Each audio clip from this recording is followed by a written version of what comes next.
Hi, everyone. Welcome to Stoner Podcast. Welcome, welcome. I have some things I want to show you today.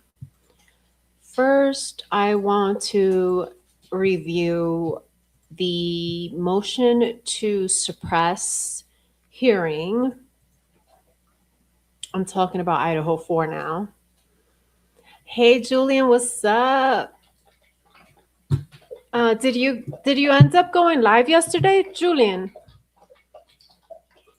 So, but more importantly, did the Yankees win? Let me share my screen with you guys today. Thank you for being here. Happy Sunday. Yes, I did. It was the late night one. So, yeah, let me share my screen with you guys. We are going to take a look at this here, right?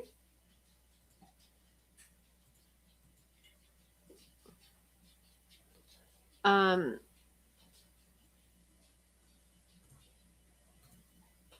lost last night, but are cleaning up right now.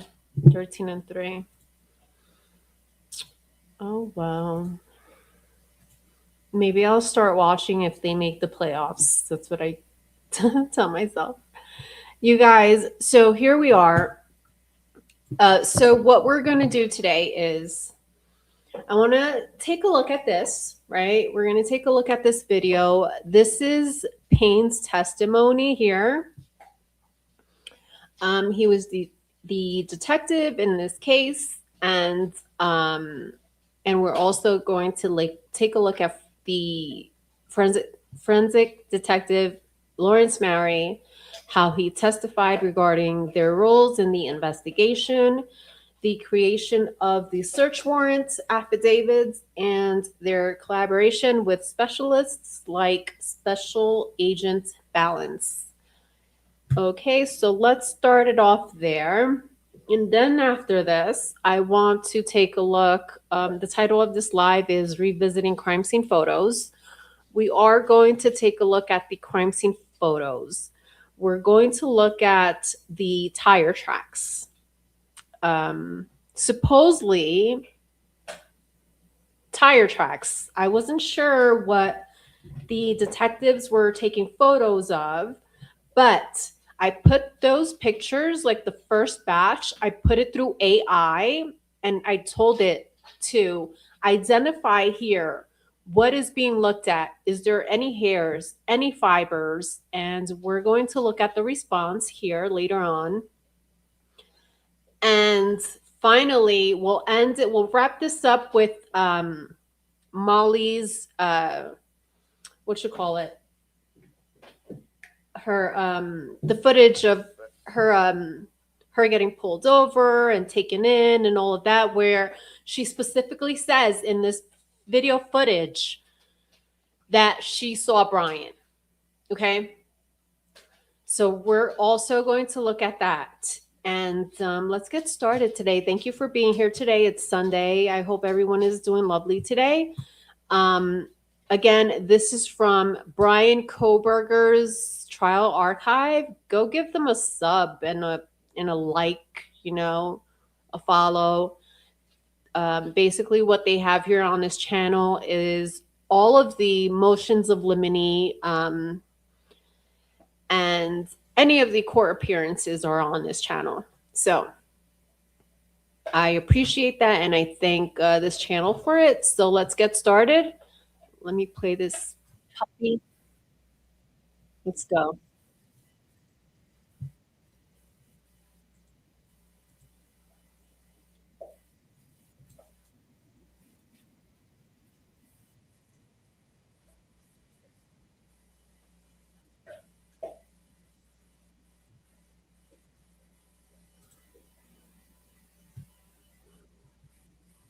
Okay, again, Brian Koberger Trial Archive. Check them out.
Hi, everyone. Thank you.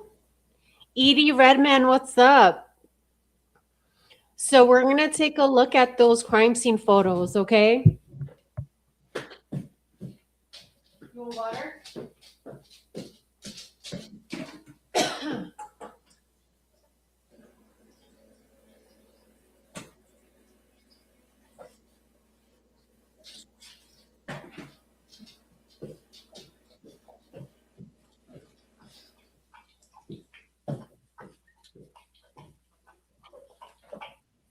Edie Redman, what's up? We're going to look at those crime scene photos. I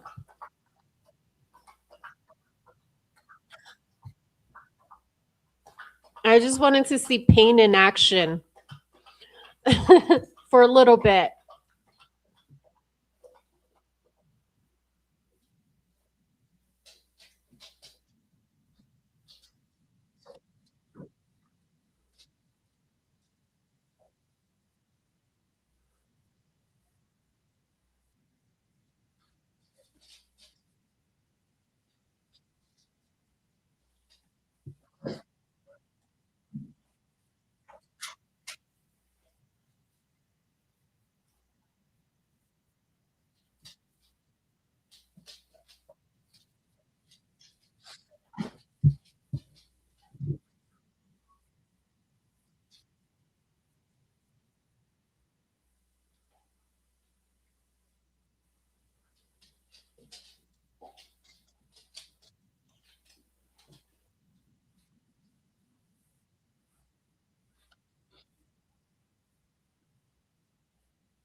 Come on. What do you want, Papa? What do you want, sweeties? Get your bony. Get your bony.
Okay.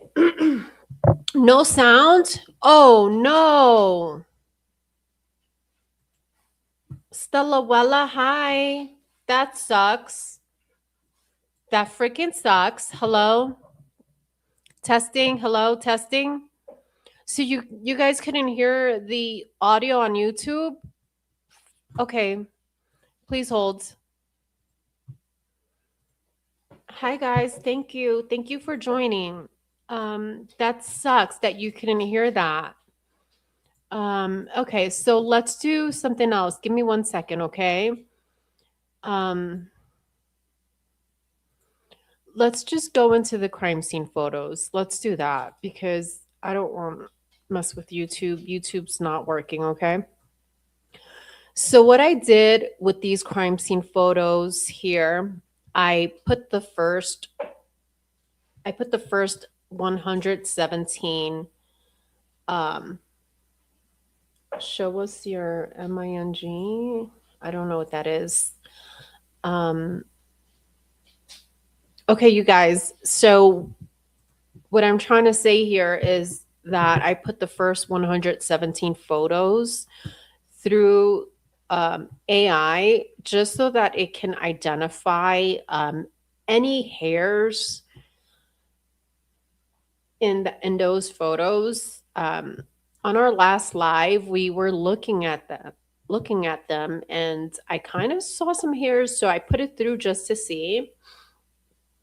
And this is the response. It says, I can do that, but not from the current screenshots alone.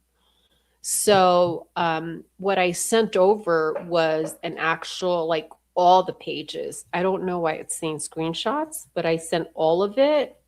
See, let me go up here. So here's what I sent it. Okay. I sent these photos here. And I said, please review the crime scene photos and identify if there's hairs. Then it said, I reviewed the photos you uploaded. I can see a few thin strand-like objects, but none of them can be confidently identified as human hair from these images alone. What I do see, here's what it saw on these pages: dried grass straw, plant fibers, or small twigs debris rather than obvious human hair. Okay. So I was like, wait, mark the exact strands or areas that draw attention, right? So it said, I can point out the areas that visually stand out, but I should be careful about the certainty level here. Here are the areas that drew attention. The upper right one that I sent shows a pale tan strand running diagonally downward, left to right, near the ruler corner. This appears thicker and stiffer than typical human hair and is more consistent with dried vegetation or fiber. It also said here that another photo, they see a long pale strand extending diagonally near the vertical scale ruler. Again, it appears as a straw-like rather than flexible like hair. What I do not see, no obvious dark hair shafts, no clear curls or tapered strands, no isolated strands, no close-up trace evidence, right? From a forensic perspective, if investigators believe there was hairs or evidentiary value, there would usually be a macro close-up, evidence markers, tweezers, collection photos, or microscope imagery documenting the strands. I agree. Then I said, are these photos then identifying tire tracks, right? Yes, these photos very plausibly appear to be documenting either tire impressions, tire tread patterns, roadway impression evidence, or possibly footwear impressions on asphalt. Then it said, a few things strongly point in that direction. Da-da-da. Okay. So then finally I was like, okay, fuck, let me just upload the PDF, right? And see what it says. So I said, please review the first 109 pages of the attachment and identify if any fibers, hairs, or evidence of blood present in the first 117 photos. Then it said, I can help review the 117 pages, but I need to set expectations clearly. I can visually screen the photos for possible hairs, fibers, stains, or apparent blood-like discoloration. I cannot forensically confirm blood, biological material, or trace evidence. A reliable review of 117 pages requires zooming in to the actual PDF images, not just screenshots. Right now, it's not screenshots though. I didn't send you screenshots, right? So then it wanted me to reduce a reduced PDF containing. I said no, it's too much work for that. Systematically inspect each page, I told it to. I can do that, but not from the current screenshots alone. To systematically inspect the first 117 pages, I need access to the actual page images at readable resolution right now. No, I'm sorry, right now. The PDF itself is uploaded. But the visible content in chat is only a few screenshots, and the document could not be automatically extracted. Da da da. Right? Then I said, provide a categorized summary of possible fibers. Before I can do that, I need to make sure we're working from the actual images. Right? You previously shared a few screenshots from the PDF, but I still do not have a full set of the. I did. I sent you the full PDF. What are you talking about? Then, from the screenshots you already shared, here's a preliminary possible fiber summary based strictly on what I can visually inspect. I hope you guys can hear me. Yeah, you can hear me. What's up, friends? Hi, Scully, Amy, Redman, Blue Devil. Listen to what this says. It's crazy. Then it goes, okay, here. Okay. Preliminary categorized summary of possible fibers from the shown images. 1. Light-colored linear strands. They appear pale tan, linear, slightly curved on asphalt surface. These appear in multiple photos as thin, straight, or slightly bent lines. They are most likely environmental debris such as dried grass, straw, or plant fibers, rather than confirmed textile fibers or human hair. So I guess what I thought I was looking at is actual, I don't know, dried grass, maybe is what I was looking at. Okay. Now, you think to yourself, why would the cops be taking photos of that? And then my only explanation would be, well, I haven't really thought it out fully, but my only explanation would be that that came from somewhere.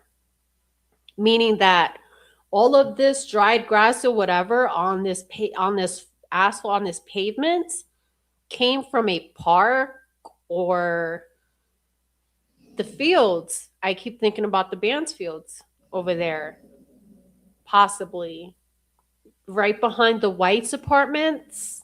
You know that big ass fields over there? It might have come from there, right? And that's why they're taking pictures of it. Then it says, reasoning, the lack of fine tapering at ends, relatively thick compared to typical hair, and there's no clear root, bulb, or cuticle detail. This is why it's telling us that it's not hair. Possible types, it's plant fibers, dried grass, thin wood splinters. Now, the thin wood splinters got me. I was like, what? Thin wood splinters? Why? But anyway, then tiny light specks, tiny thin fragments on the gravel. These are not obvious fibers. They may be aggregates or random debris rather than thread-like material. They're too small to classify. I did not see any woven fiber fragments, any textile threads, yarn fibers, cloth like structure, nothing like that, okay? There's no obvious human hair, it's saying. I saw no distinct hairs that shows that. This is why it's telling us it's not hair. Or translucent, typical of human or animal hair. No apparent blood, like staining. The images did not show any blood or anything like that.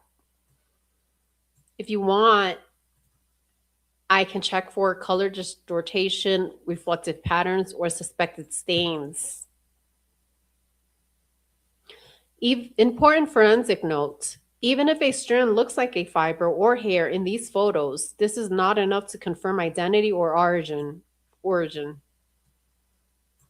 Okay? To produce complete categorized summary for pages, I need to access either the extracted images files. I gave you that, though. I gave you that. All right. So that's that. Right? Let's go to the next thing. Um,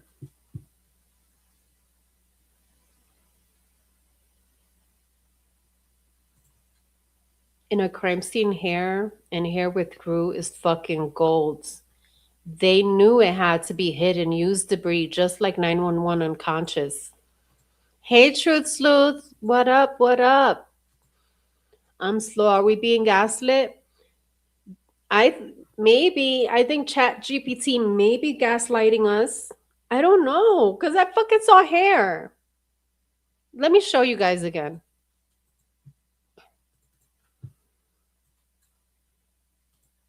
It's good that we're here. Let's do this. I'm gonna share my screen. Let's go to the BK file.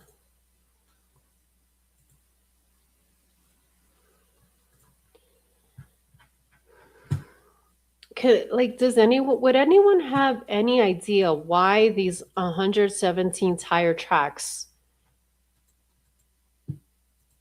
are important to this investigation? Why are they taking this photos of this? They're trying to steer us maybe another direction. Do you think perhaps they're just trying to steer us to look here? Look in this direction, but there's really nothing there. Like, really? But then if I look at this from the point of view as what they're saying that it could be straws of vegetation, straws of grass, a dead grass, right? Why would that be important to look at these, to take, like, I think this is what Chat GPT is picking up on.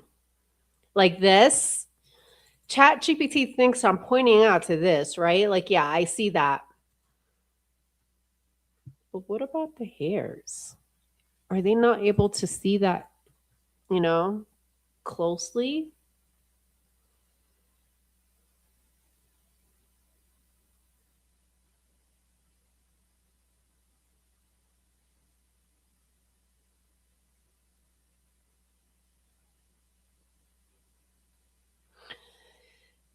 I really don't understand why this is important. Like here, okay, you're measuring the tire tracks, okay?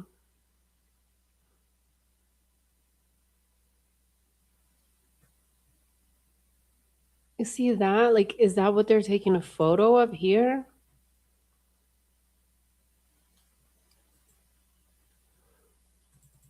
And if so, why?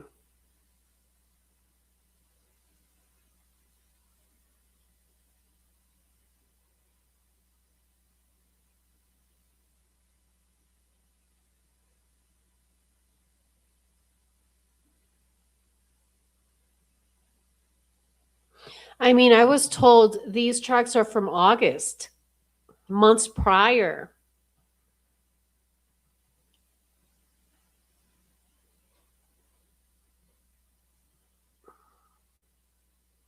I'm just trying to figure out why it's so important. But if you look at this. If you look here, strand, yeah, I do see what AI is seeing. They're seeing the dead, these strands, the straws, like from a straw hat or dead grass, it's visible. I see a lot of them here. The question is, why are we taking photos of this? What is the purpose here?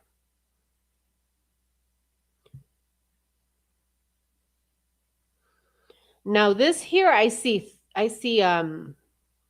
one, two, three. Like three.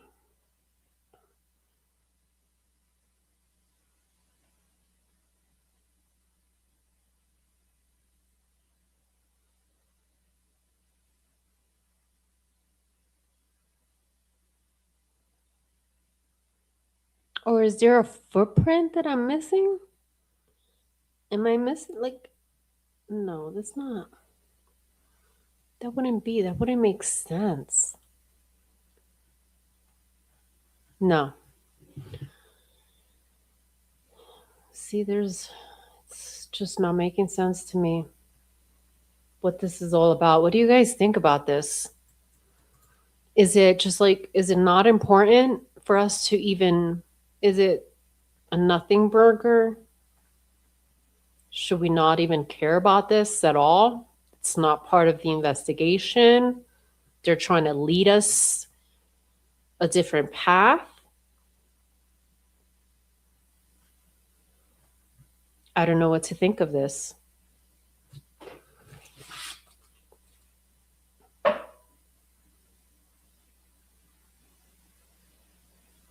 So, um,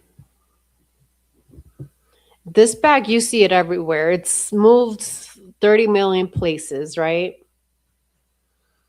Now, let me pull up another batch here. Okay, let's move on to another batch.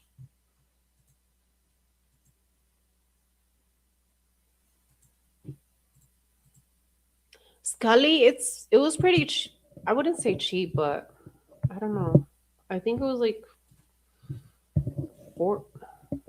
No, it was cheap. It was like 100, I think, for the mic. I like it.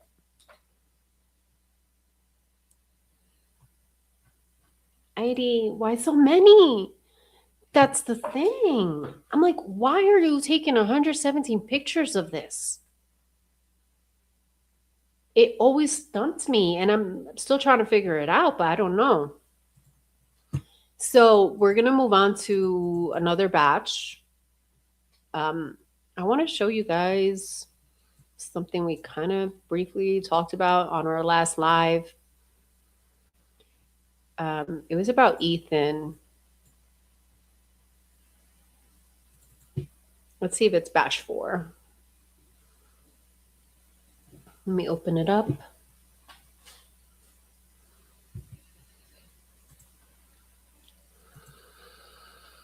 Okay, batch 4 begins with Eric Gowers. Let's see if batch 4 also shows the inside of the car, because that's where I want to get at, the inside of the vehicles.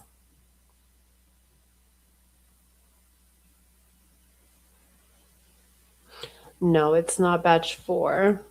Let's do, perhaps it's batch 2.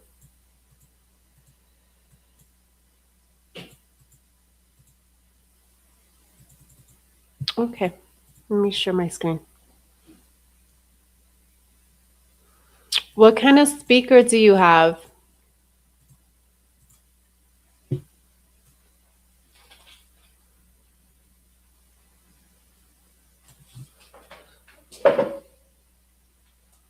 Yep, it's this one. Okay, here we go.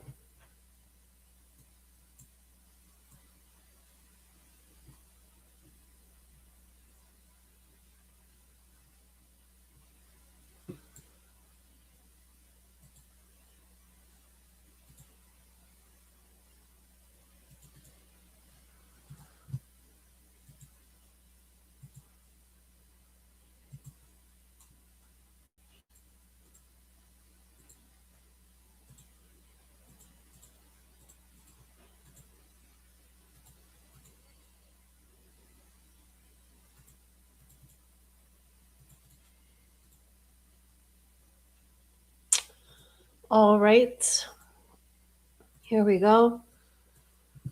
Oh, we were looking at this yesterday on Kane's Live. We were looking at this because Hunter Johnson says, Hunter Johnson says that he walks into, that he checks the closet. And last night we were talking about why even, I was thinking about it this morning. I'm like, Hunter Johnson, why are you telling us? Why is that significant? Why are you telling us? Why is that part of your, you know, your step? It was a step in his story. Checking the closet was a step. Like he had to tell us this. And I'm like, okay, but why is that significant? Because obviously you're coming down the hallway, right? You don't know what's going on. You're coming up the stairs, you're walking down the hallway, and the first thing you'd see is Xana and Ethan. You'd just immediately see Xana and Ethan, right? So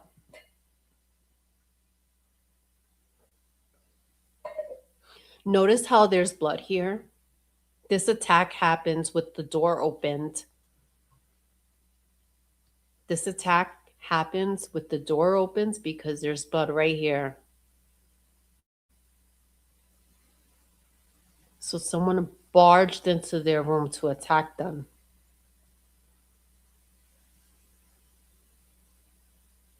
It's possible Xana had her door closed.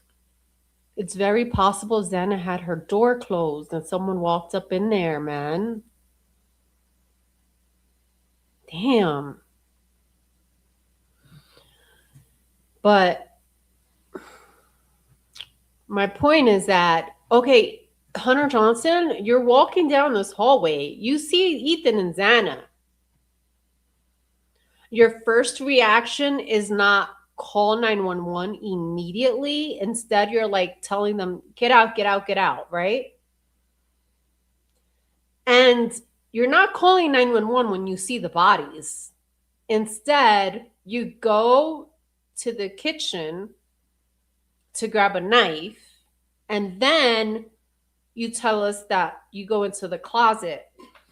See, but I have to go back to his interview and see like the timeline of events as far as his story goes. What happens first? Did you go to the kitchen before or after you say you checked the closets? Like, how did that go down? Because, bro, you see Ethan and Xana right there lying dead on the floor. As soon as you get to the top of the steps, as soon as you're right here by the living room area, you know, you could automatically see their bodies. Why aren't you calling 911 at that point? Why are you then doing this other stuff?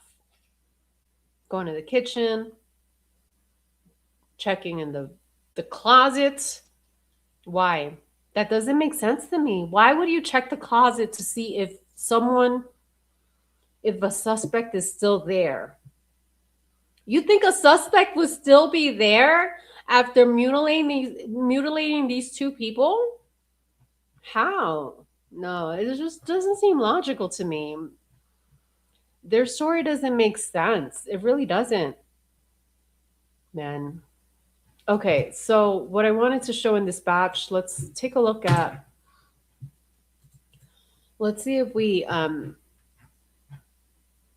let's go inside of their vehicles here.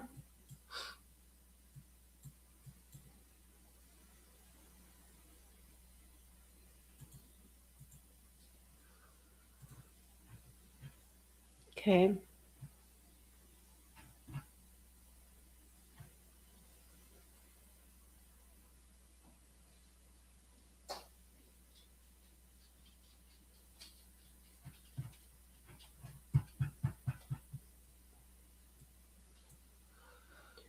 Oh, look at The leash right here. Look at Murphy's leash.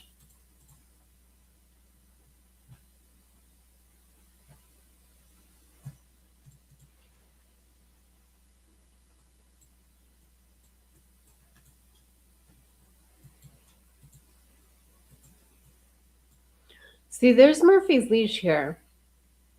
And we are in Kaylee's room.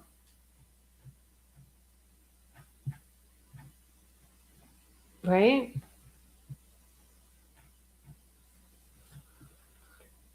So that means that she uses a leash for them, right?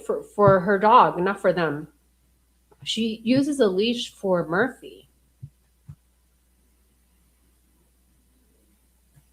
Did she place it there? Did she take him out and place it there afterwards? You know? Or whoever took Murphy out that night because she wasn't home. Maybe Kaylee's like, oh, Dylan, Jack Decor, hey, take my dog out. I'm not home yet. Can you take him out for me? Then put him back in the cage or something. I'm thinking as a dog owner, that's what I'd be saying to like whoever's watching him, right? Because we know that Murphy was alone, not alone, but Murphy spent some time alone, yeah, while everyone was out partying, right? And they were not home. So as a dog owner, I'm just thinking, hey, whoever was watching him, did Kaylee call them and say, hey, take him out for me, put him back in the cage before I get home? As soon as I'd get home, from work or anywhere I am, the first thing I do is let the dogs out. They've been holding it in. You got to let the dogs out. When Kaylee got home from the corner club, in my mind, I imagined that her first instinct or the first thing she'd do would be let Murphy out, right? Unless she had someone else do it, like Dylan or Lakeland. I don't believe Kaylee told Maddie to take him, Maddie and Bethany. I don't believe the story that Maddie and Bethany took the dog out. I don't believe that story because Maddie was wasted and Kaylee knew it. Kaylee saw it. Maddie was fucking wasted. I doubt it. I doubt she'd say, oh, let the dog out for me or whatever. So I'm curious now about this leash because the dog would be in a leash, I imagine. Where they're at, they can't just let them. It's not the yard is not fenced in.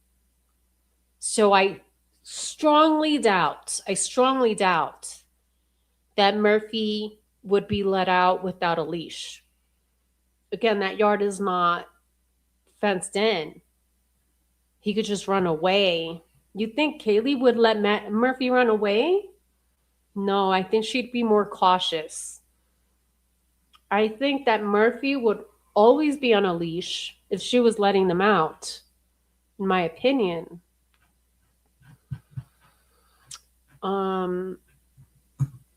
Do you guys also notice how every room has a luggage? It almost seems like every room has a luggage. Then when I was looking at Xana's bedroom, in that closet, did you see like clothes all over? You see a luggage underneath her bed. Then if you look at the closet, which Kane brought up a good point yesterday. Kane said, well, is this how, because when you're trying to analyze someone's behavior, you have to look at a pattern of something, right? So Kane brought up a good point yesterday. He said, wait, does Xana normally have a messy closet this way? Or was it just ransacked? Was someone going through her stuff? You see a luggage underneath Xana's bed, completely empty and opened, as if someone was looking for something. And Xana's closet as well. You think they were looking for drugs? Do you think the connection is that, in my opinion, allegedly, I'm just speculating here, would how's this theory that Molly McMichael is in fact a drug dealer, and that Molly McMichael dropped off actual drugs this night, and that these poor kids, these poor kids were killed because of these drugs. Someone was trying to steal the drugs or money. I think that's a possibility to look into. Um,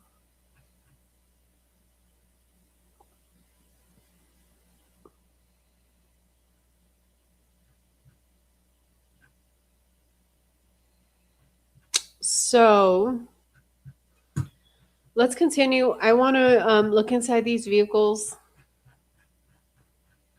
Let's do this.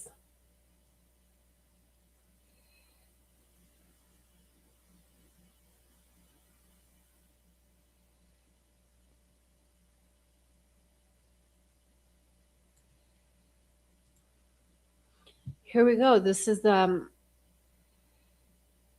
then you clearly see like something was happening here, right? This is Nana's bedroom now, right? And it was like some drug paraphernalia going on here. These little dots are interesting too. Like these specks of blood, it's almost as if drips, right?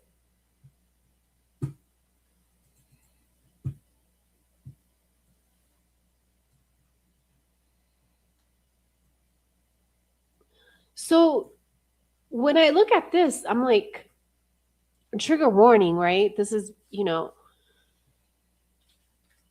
way this looks like it's dripping out of somewhere, like possibly, the actual knife, and the knife would be loaded with blood, right? Trigger warning. And then it's just like dripping, like these little drips, because the person is holding the knife out, right? So then you see all these little drips everywhere, right?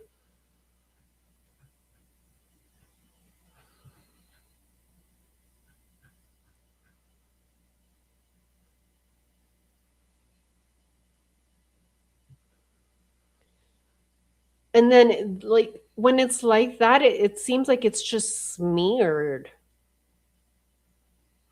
Like these parts, it was like smeared. That means the like blood fell on there, but then it was smeared. You get what I'm saying?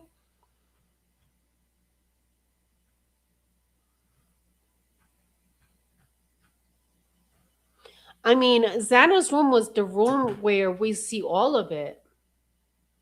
Like this is the room where we see most of the blood. And it's just horrible, man. Because it's not like in one corner, one section. It's like every wall in this room there's blood. And that's because Xana was fighting. Xana was really fighting, man. Bro.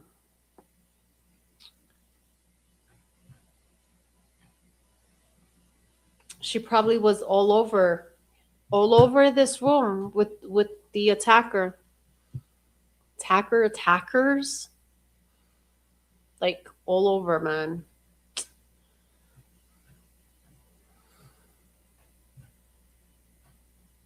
Here, this is what I'm talking about. You see this?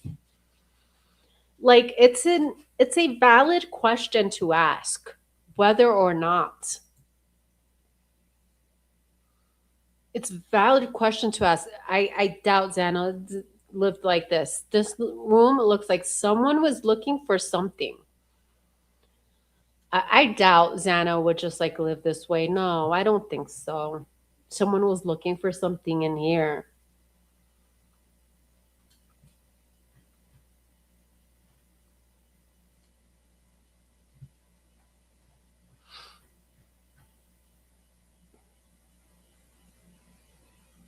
Look at this. Like, look at all this blood.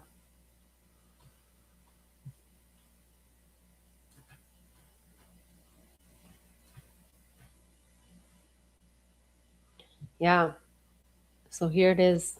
I mean, you know, didn't did Xana just you know what occurred to me? You know what occurred to me? Remember Lakeland says that she took a photo of Ethan's clothes. Remember Lakeland says that? That there's a photo of Ethan's clothes in her phone. That night, she took a photo of Ethan's clothes. Why? Why? And here, like, what were you looking for? And again, here, like, hangers, you see these hangers? These hangers are also in Ethan's car. You see hangers like this in Ethan's in the back of his, I don't know if it's the Ford or the Jeep, but we're going there. Um, in the beginning, Amy says in the beginning, they say Emily was fighting with Xana, Hunter Johnston, and Emily would go in her room behind her back. And that's why Xana had to get her door changed. That's crazy. What was the reason? Damn, how can we prove that? How can we verify that, Amy? And why would they be fighting? Over money, over drugs, over boys?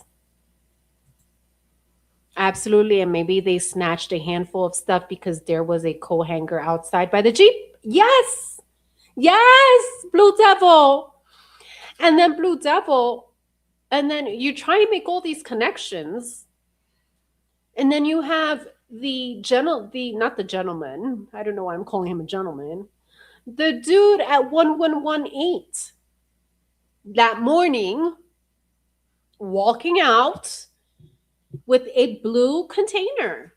So you're trying to make the connection here like, wait, perhaps, you know what is a fucking crazy thing? Like, I thought this too, speculating that perhaps they used the clothes inside Xana's closet to clean up some blood. Let's clean up blood or something. And then they had to get rid of it. What was in that blue container? Like, that's a mystery right there. That morning, that white pickup truck pulled in and pulled out of 1118. I'm sorry, 1118 with a blue container. What was that about? Right? Liberty, liberty. There was a rumor, Dana says, there was a rumor of Maddie throwing away drugs and flushing them down the toilet. You know what? Like, sometimes rumors could be true. And it fucking sucks because how do you prove it? But think about it. If this is true, think about it. If this is true, okay, why would Maddie flush them down the toilet? Then you put yourself in that position. Why would I flush drugs down the toilet? Like my channel, Stoner Podcast, you know, I told you I use medical marijuana every now and then because it does have medical benefits, you know, so I do every now and then I use it. Now, I love it, right? Why would I flush them down the toilet? My only logical reason would be, oh shit, I'm getting caught. Oh shit, I'm getting caught. Oh shit, cops. Oh shit, I have to flush it down. I have to get rid of this. I'm getting caught. I'm going to get charged and whatever, whatever. Was someone after Xana? Who was after Xana? Who was after Xana and these drugs, if that's true? Because she would not flush them down for any reason. Why? For any reason? No. So maybe the cops were on her ass. Damn. I could see that happening too. And that might explain the ransacking. Yeah, like where are they? Where they at? Where they at? You know? And then Xana wouldn't speak. And Xana's like fighting back, like, no, like, you know, and they offed her. That's a possibility. That's crazy. But wow. Just for drugs, man. And this here too, this cord, like this.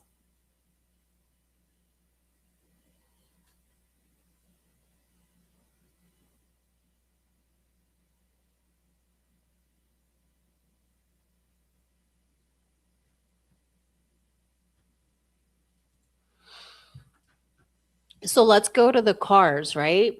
Because I mean, this is crazy. They took all her clothes down, right?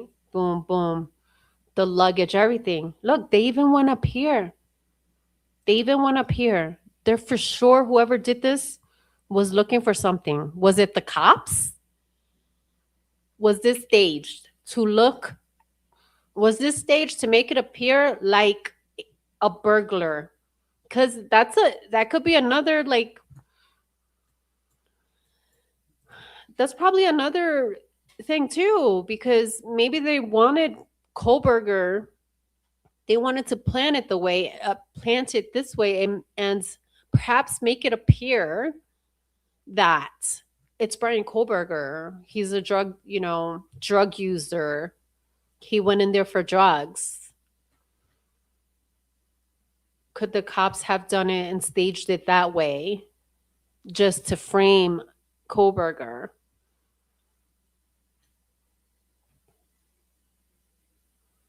Look, Murphy. This is Murphy right here biting in. My dog does that too. This is Murphy biting into the, I bet you.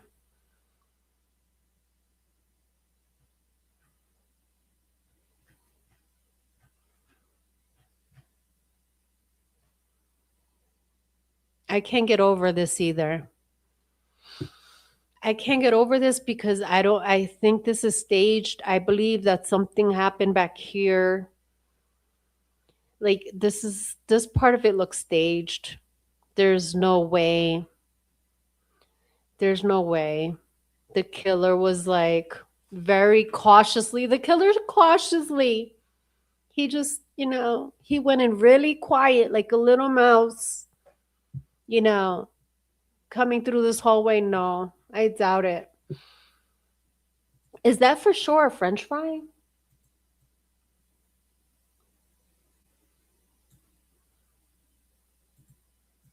And that's dried up blood.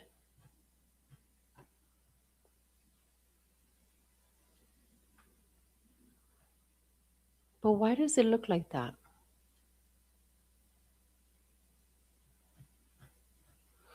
Okay, cool. So, yeah, look, the phone, everything was right there, right here. Phone hanger, clothes, a mess. Right here, a fucking mess. Wherever you find the phone, like, wouldn't you think wherever the phone is where the person is, right? Where the person was.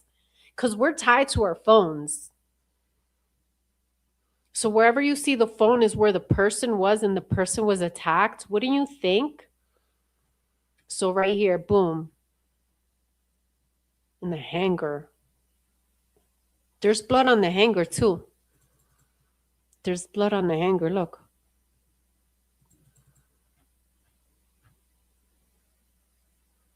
So I can't say it's staged. So I gotta erase that thought. I can't say this was staged because there's blood in the hanger, right? Or am I not thinking of it right? These three, why three? Boom, boom, boom. Boom, boom, boom. I see three up here too.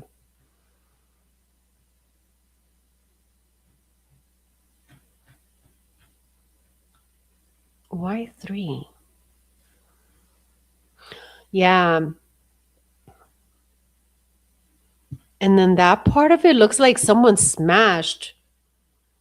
Like someone smashed, like not grass, glass, like broken glass type of deal. That's what that looks like. Like someone smashed something to the window, like through something. I don't know, man. And okay, so here's like Kate's kind of like Kate.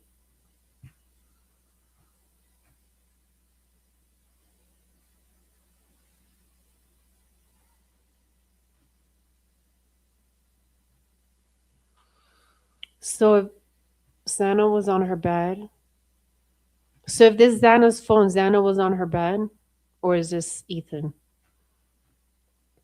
So Xana was on her bed and Ethan was standing up, or vice versa. That's what I was thinking. That's what I was thinking. Yo, did Murphy really survive this? Do you guys think Murphy really survived? Damn.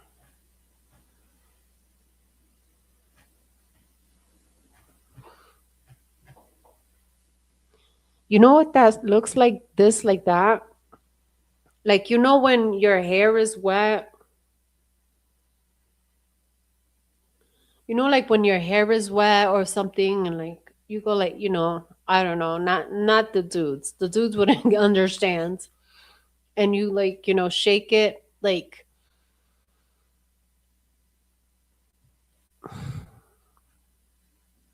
I don't know.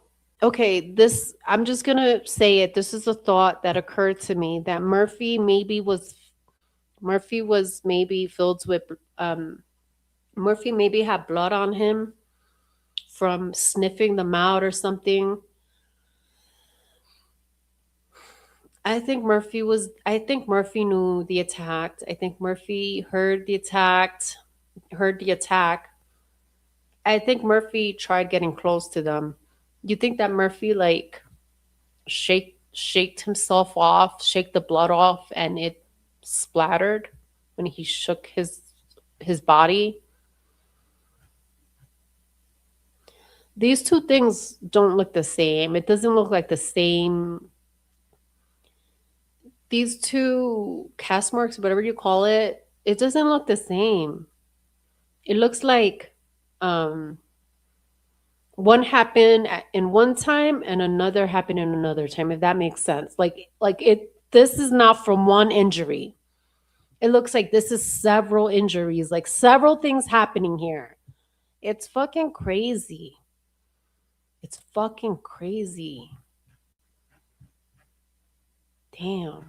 Anyway, like this, like I can't, like, oh my God, my heart breaks for Xana. I swear to God, my heart breaks for Xana.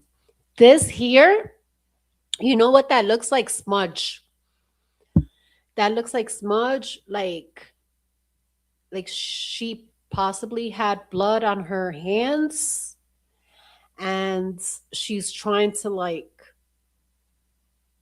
as I'm saying this, I'm like, my hairs, they're standing up.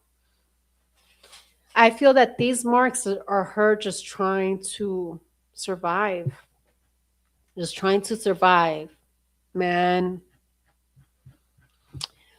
Okay, now Taco Bell, we know Taco Bell was here.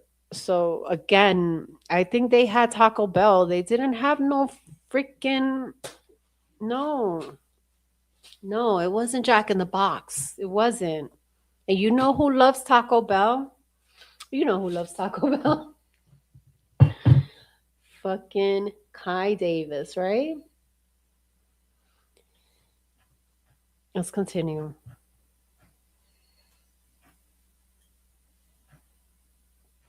Even here, they right here. I don't know.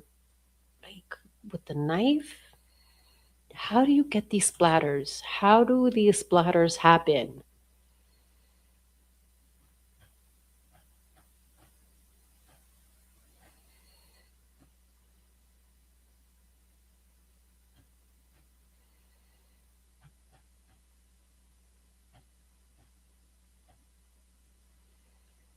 Why does this look?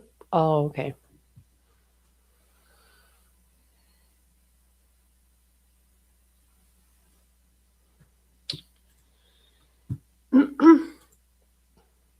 Taco Bell, Eric Hauer. Redman, what you mean? I see you, Redman. Why? I see you, Redman. You're not on the wrong one. I see your comments. Okay. So what I wanted to do was see like fucking at oh man. Now,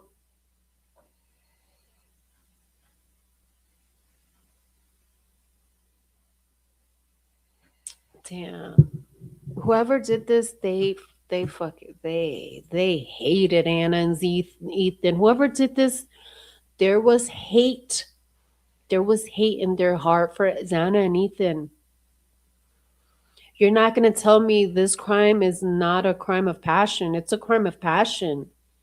Full of this to me literally is a crime of passion.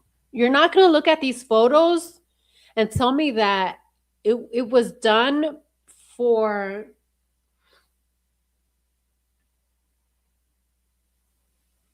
nonsense. It's nonsense to think that Brian Kohlberger did this and not even know them. It's nonsense. No way in hell. Whoever did this, they knew 100% who they were. Okay? Like, that's fucking bullshit. There's no way. Okay, let's keep moving on. Or else we'll never get there, right? So, what we want to do is look at the. Here we go. Yo, this luggage. Is this the same luggage in Emma Bailey's? Is this the same luggage in that Emma Bailey footage, you guys? Do you guys know what I'm talking about?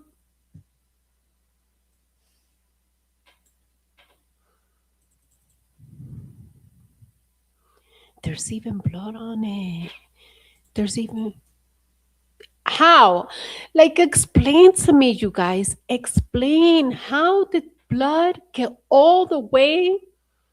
How did blood get all the way in that luggage? There's no way. That luggage wasn't there. No. That luggage was not underneath that bed during the crime. If there's blood in this luggage, that luggage was out here, baby. It wasn't underneath the bed. It was not. There's no way. Unless the killer went through the luggage and put it back in, then I can see that. Oh, okay. But yeah. And then this luggage, a subscriber in here, I forgot. Was it Leah? I think it was Leah. I'm not sure. Leah or Blue, maybe? One of you guys made that connection. You guys made that connection because you wrote me a comment on one of the videos. You're like, someone said, "Oh, this is the same. This looks like the same luggage we saw in Emma Bailey's footage."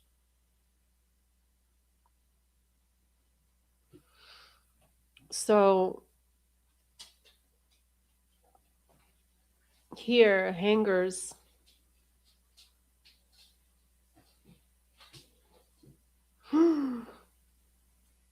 This looks like something was dragged. Something bloody was dragged. That right there, it looks like something bloody. You dragged something that was bloody. Oh boy. See that? Damn.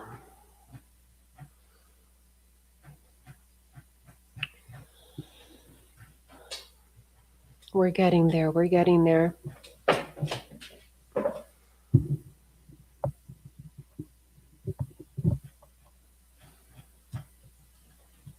Oh. They pushed it in.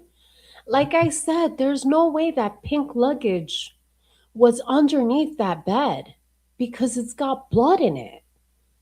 So, did they push it in for the photo? That pink luggage looks very familiar. Perhaps they pushed it in for the photo.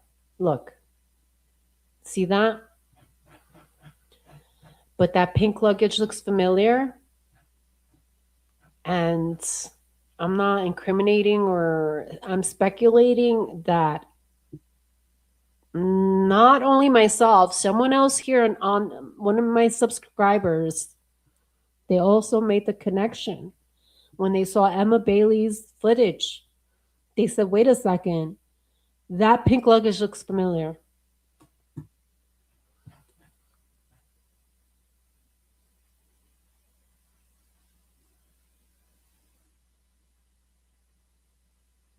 Here, I mean, these cops possibly move things around because how do you see this Steelers jersey here, but then you also see a Steelers jersey in Bethany's room as well, right? See, that's it. They definitely put. You see how it's got like little ridges here, like it's got ridges. This luggage, they absolutely pushed it in for the photo. That's it. And I saw blood in it. This one doesn't show. Where's the blood? I mean, first of all, like, why are you moving shit around? These fucking cops suck. Why are you moving shit around? Ethan and his Ethan's yeah. This is what he was wearing. He was wearing this.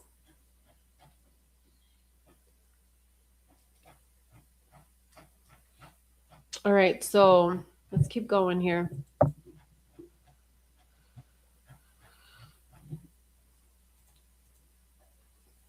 I think Bronx Tales has it. I think Bronx Tales has it. You want me to look for it? Okay. Let me go to her channel and check it out. I remember her showing it.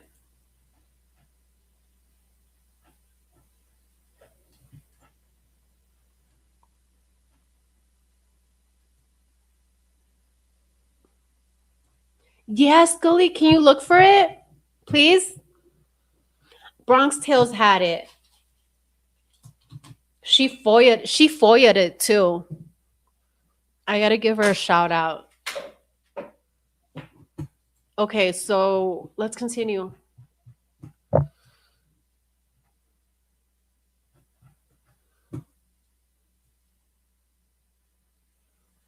Yeah, they obviously moved everything here.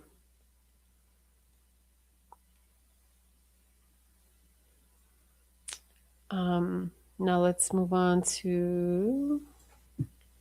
Now they go through all the bedrooms here.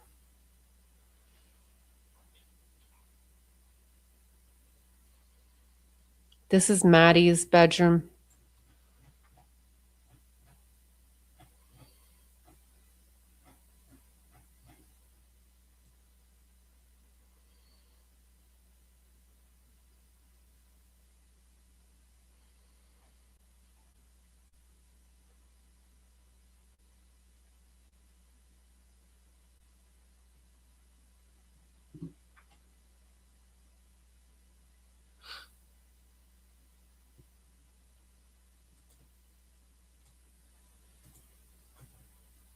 Okay, now we're in Bethany's bedroom. And you'll see in Bethany's bedroom the Steelers jersey too on her chair. Here, see? You're like, wait a second. What's going on here? Like truly. Are they moving shit around or cuz remember, Ethan has a Steelers jersey and Xana has one. So is this Ethan's or Xana's jersey on her chair? Right? And if so, why?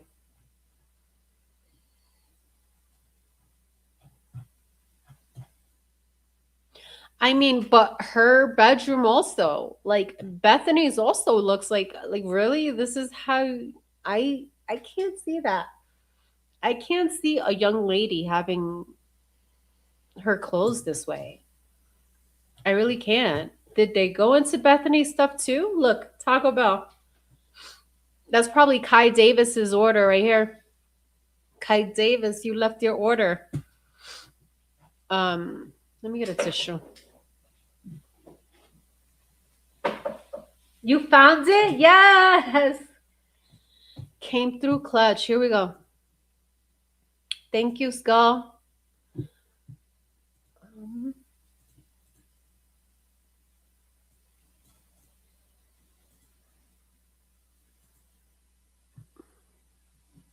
But how do I live without you? I want to. Scully, the link is not letting me link. What the fuck? I can't like when I click on it. Oh, maybe I have to do it out of StreamYard. Okay, email. Yes, thank you. Email for sure. I'm on the email right now. You know my email address. How do I live without you? I want to know. Okay, here we go.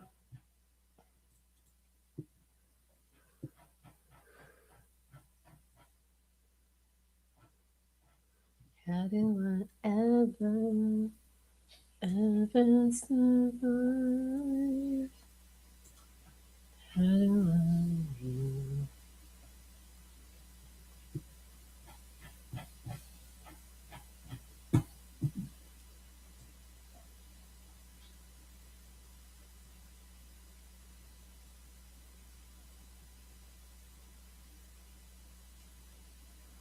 Okay, we're going to show Emma Bailey's we're going to show Emma Bailey's Got It arrest video. Shout out to Bronx Tales True Crime. I'm going to show you her page now so that you guys can go and give her a follow. And the reason we're showing this is because the whole purpose is because we made a connection.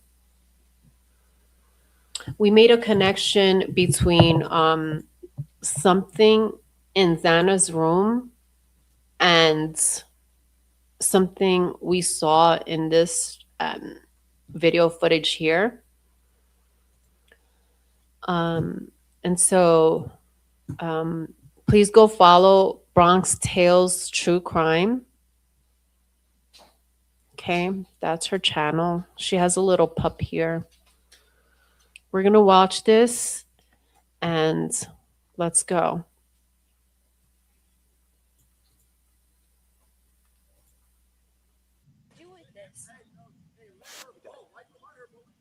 Okay, so we're hoping that you can help us get to the bottom of how he died.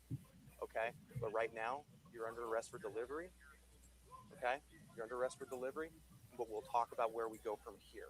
Okay. Let me know if you guys can hear this, okay? Is that you did not know what he was getting. He died of Thank you, fentanyl. Skull, for adding Bronxy's channel to the chat.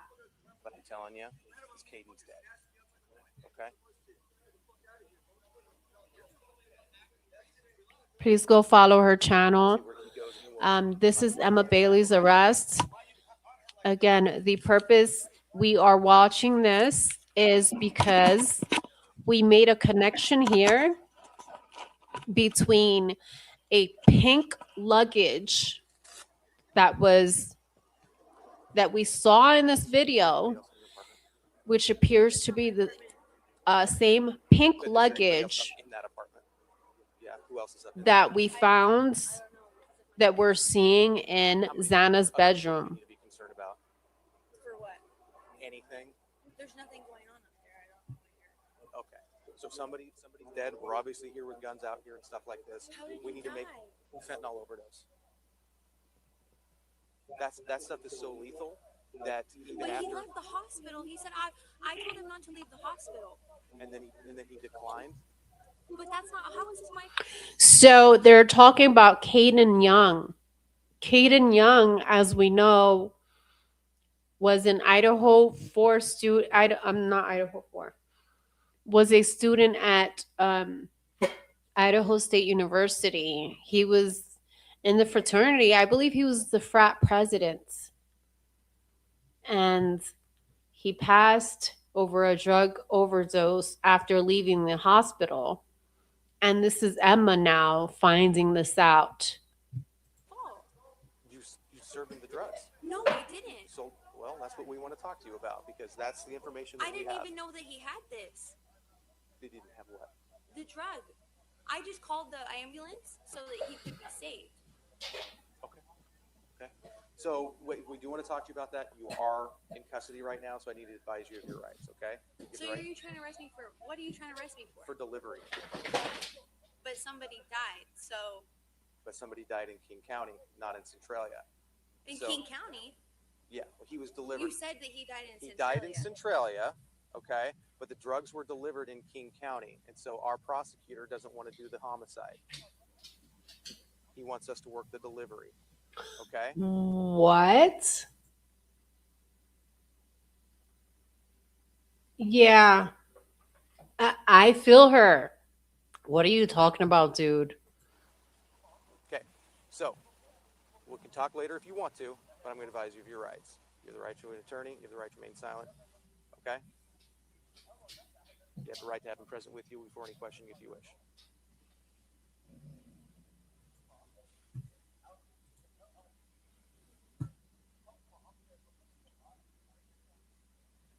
So, there are other people there, but they're not anybody we need to be concerned with in conversation. Okay, I'll do it as soon as I have some hands free. Yep. All right, bye. I mean, this goes on all night. This goes on all night here. We're confused as to why this happened. Like, Who why, picked why, Up, who picked up a random bag? Caden? When did you do Listen, that? listen. I'm not driving at all. Just checking. I'm sorry, Edie Redman. It's pretty low. Yeah, you just got to put it up on your end. The audio is kind of low here. Had you heard that the cocaine was getting laced with fentanyl? Have you heard that on the street? No. I hear they picked up a random bag off of the ground. This is why I'm super confused as to why this happened. Like, Who picked up a random bag? Caden, When did he do that? the night, Sunday night. So what? I don't know what if I'm supposed to cocaine- be telling what- you this about my lawyer or not. This is why I want to speak with him. I would like to speak with Demetrius. Yes. Uh-huh. Yes. Good girl. This isn't like, I don't even understand half of what's going on. I literally just figured this out like recently. Yeah, I want to speak. Exactly. Yeah, speak to your lawyer, girl.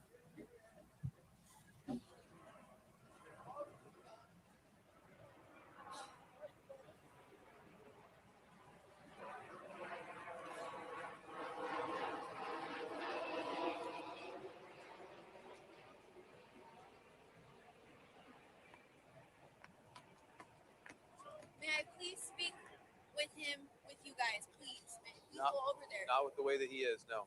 May I please?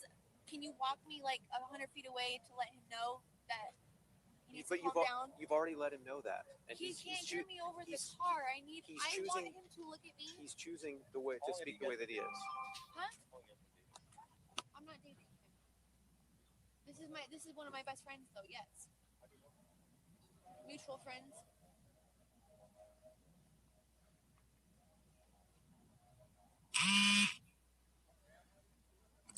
we please speak with him together? Who's we? Obviously, you guys, because it has to be supervised, correct? And you want to ask us questions. How old are you? 22. I don't need to supervise you. So may I go over there? No. I So can tell then I you don't that understand why you said that. Because you do need to I supervise don't me, need to correct? This isn't a guardian ad litem situation. I'm confused then. Yeah. What the fuck? Hold on, that's the cousin's phone. Sure. So the situation is this: is that you are not being honest with us. We do know that you were a active participant in the arrangement for Caden to get drugs. Okay, we know that's the case. We are involved because he died in Centralia. That started our investigation. All right.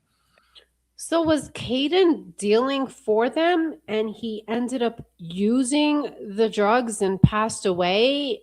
I'm curious, was Caden dealing drugs and was the connection to Emma like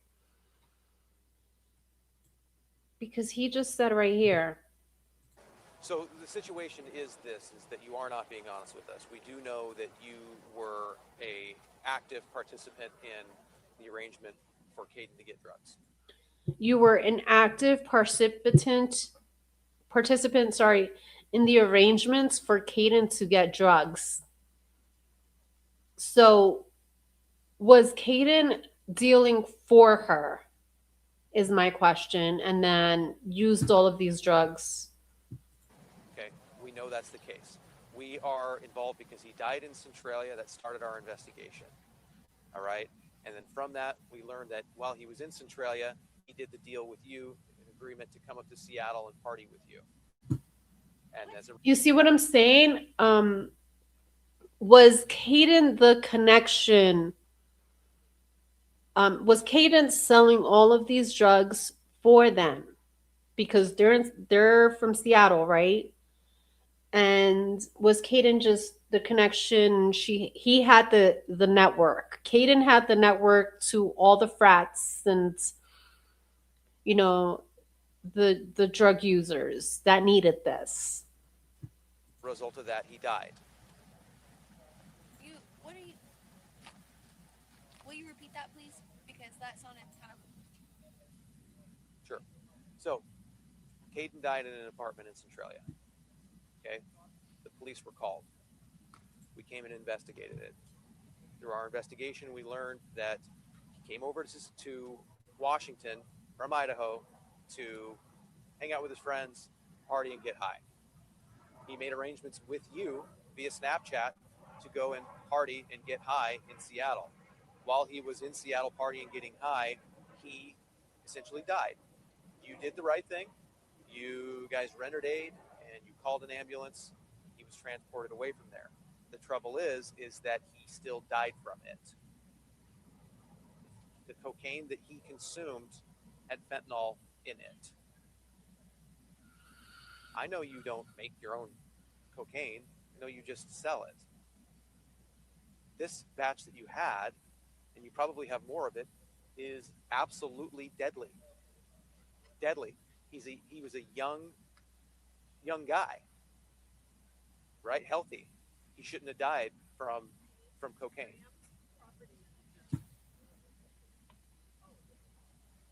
That's why we're here. What a waste. Like, girl, clean up your act. What a waste, man. You could be doing so much good for. I'm sorry, I don't mean to be judgmental. I'm sorry. I'll take that back. Like, you could be doing so much good and positive things. Just life.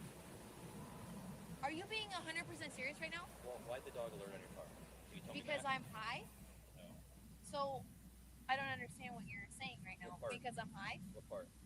I'm not high at all. Not? No, sir, I'm not. Just alcohol? Yes, sir. Okay, You changed the subject. The subject was on your I car would and what's like in to it. speak with him. I want him to answer for you. I know. No, what we're asking you, it is your car, and you're the one who was at least doing the Do I not middling. have other people in my car? I Not don't today, know. you did. Yes, I do. Look, they go on. This goes on all the way through the night. Okay, I'm going to go to the part. To talk about what we've been doing all day. Okay. So this obviously was recorded. Is that March 21st? So you think that Yeah. See that? This was recorded March 21st, obviously after the murders, right? So there's no way that it's the same luggage. But still, let's take a look because you know what? It can still be the same style and it can also tell us a story. Even if it's the same style of luggage, it means something, right? But let's look. Here we go. So now they're going through her stuff, right? It might not be, but it's big packaging. See if it goes with anything else we got. There it is. You see? Holy shit. I mean, once again, this was recorded March 2023. We're now a couple months after the Idaho 4 murders, right? Now look at this pink luggage. Doesn't it look similar? Again, it doesn't mean anything. Obviously, we know it cannot. There's no way it can be the same luggage. There's absolutely no way. But it can tell us of the style, just the style of it. If it's the same style, then perhaps this is just a way that they transported this stuff, you know? I mean, it might not be, but it's big packaging. See if it goes with anything else we got. Just trying to. Sports liver function. Important. Well, it's powder. I hate this shit. Oh, yeah, it's powder.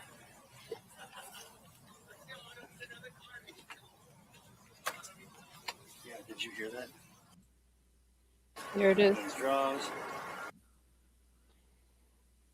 You see that? Okay, so the ridges are not the same as the other luggage. The other luggage had ridges, but that gold thing here, I wonder if it's the same brand. No, With it I'm comes curious if it's Men's the same chonies, brand. men's draws, men's wife beater, men's draws. See that gold here? Now let me pull up the picture on my end. I wonder if it's the same brand. What was that, batch 5? Let me go there real quick.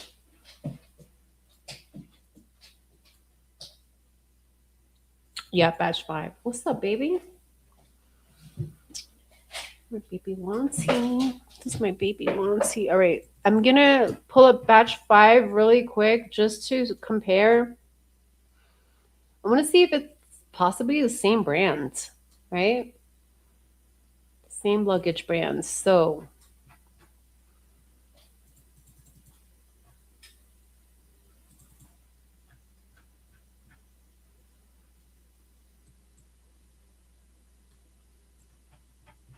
okay.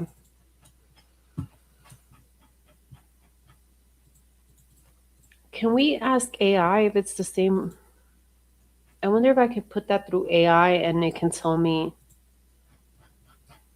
what the brand is.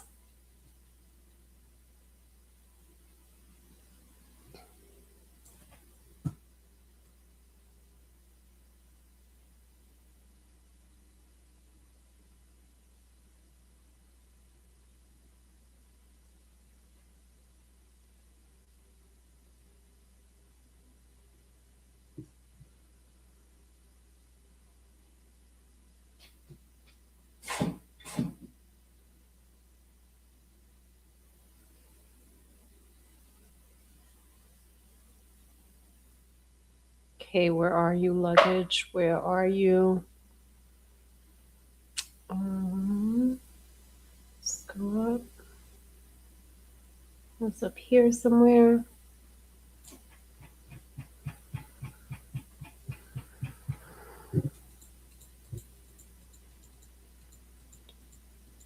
Okay.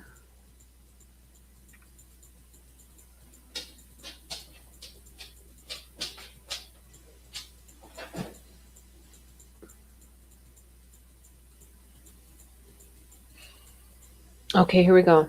All right. So I have, it has gold wheels. This luggage has gold wheels and a gold little plaque in the front, similar to this one. I kid you not. That's kind of sick. That's kind of sick if you think about it. Powder. I don't know what kind of powder it is, but it's with that shaggy. Okay. So that said, I'll put this back in here, put it in the car. Toss it in the trunk. Moving over to her baby. Is it possible that Emma Bailey was shipping these? With the acetone. Yeah, that's weird. There's spices and acetone. There's no evidence there. Let's go back. It's crazy, you guys, because the it looks similar. It's so crazy how similar it looks. If you take this luggage, take a screenshot of this one and the one in Xana's room, man, it looks so fucking similar. I'm looking at it. I have the other That picture we agree pulled is up. out of scale. Correct. That can go back in the car. That's wild. I want to thank Bronx True Crime for this. You guys go give her a follow. So the pushers gave out a batch of luggage to all the dealers for transporting large quantities. How else? How else are you gonna? Where? How else? Okay, if you have large quantities of something, how else are you going to deliver it to these people?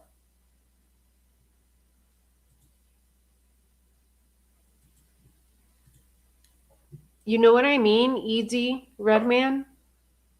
If you have large quantities of drugs, how else are you going to like, I mean, the luggage to me would luggage or a bag or would, what do you think?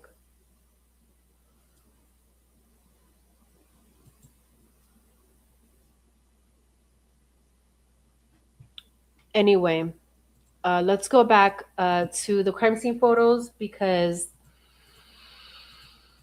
um, I want to go back to Ethan and Ethan's car. Okay. So it's not batch five, it possibly batch one. Could be batch one. So let's pull up batch one. Let me share my screen. Thank you all for being here today.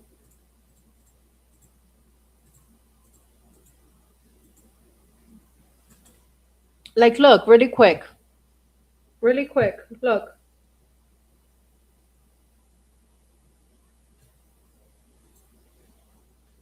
It looks so much like it. It's crazy. It's crazy because it could be like, I don't know.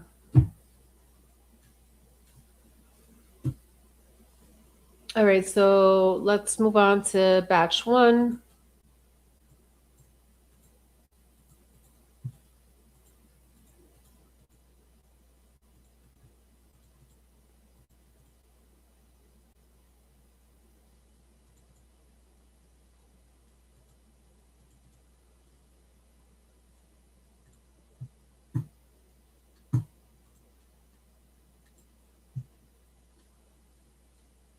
Okay, so what we're looking at here, we're going to, this is Brian Kohlberger's car. Look, I wish they did this to Eric Gower's car. They didn't do none of this shit to Eric Gower's car. Look how the fuck they took out everything. God damn, they took out everything in this car. This, look, no sunroof. No sunroof, right?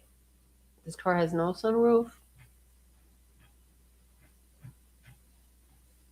It has that bug guard, whatever you call it, on the hood.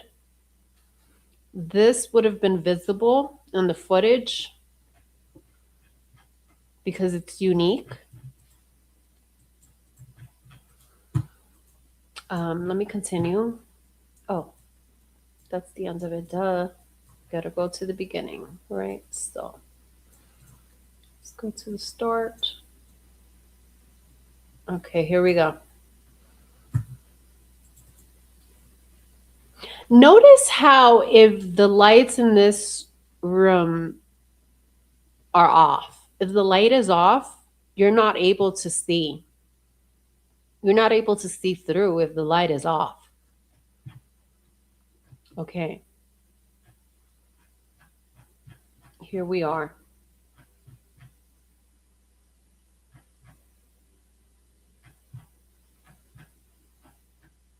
Yep. Hanger. Boom. Hanger. Again.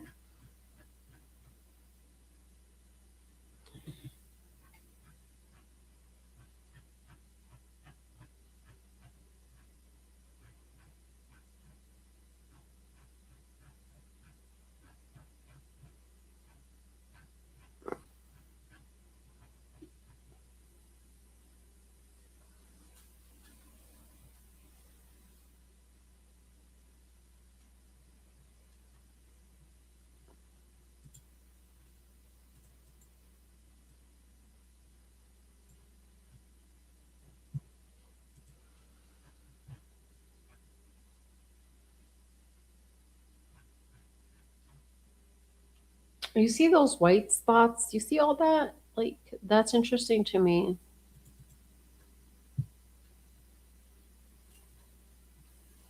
Um, like something was being brought into the house, like something. All right, we're going to the car.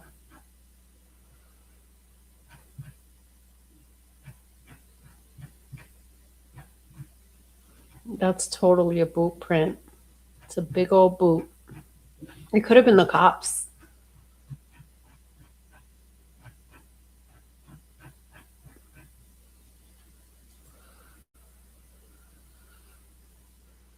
So what we want to look at, we're going into their vehicles.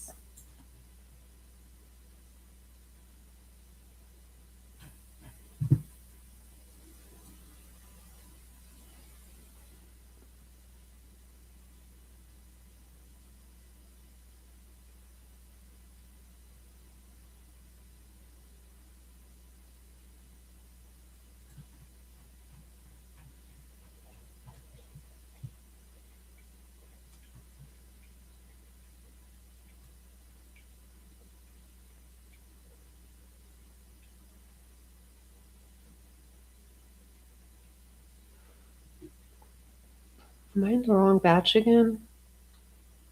I might be in the wrong batch again. Maybe.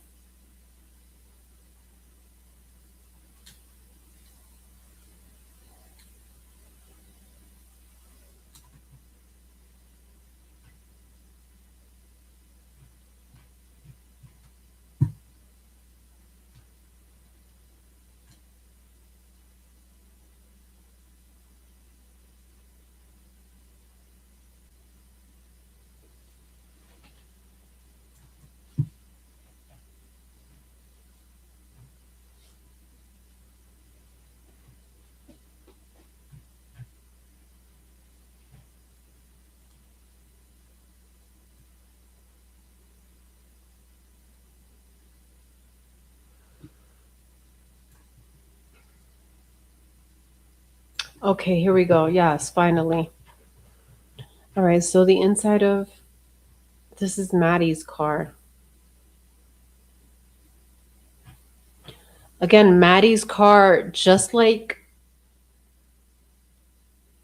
Kaylee. Just like Kaylee, Maddie's purse is in here. Isn't that weird? Because the way it's hanging, it's like anyone can see right into the window. Were they afraid? Weren't they? Wouldn't you be afraid that someone will steal your purse from your car? I mean, They even have like the club, what do you call that? The club lock on your steering wheel. So wouldn't you be afraid if someone takes your purse? I think that's odd. So we went through this one last time. I guess it's not in this batch.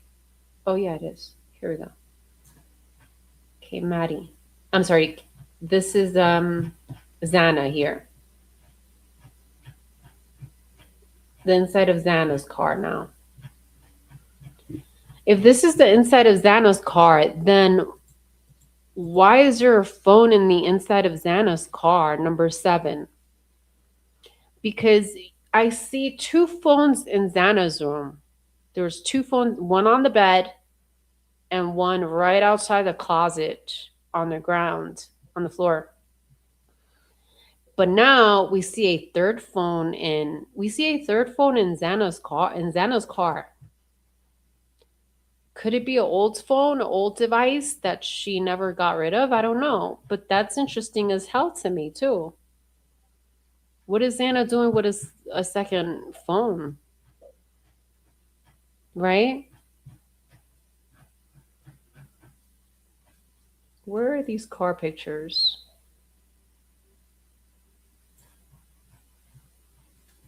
I mean, I don't know. Like, come on. I don't know about the Jack in the Box. I doubt it. I really don't. There's no record. There's no record. In fact, let me just share what I read about it. Give me 1 second. Let's go here.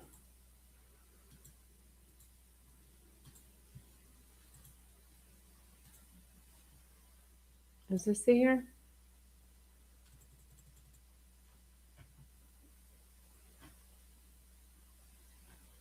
Oh no, this is the newer paperwork.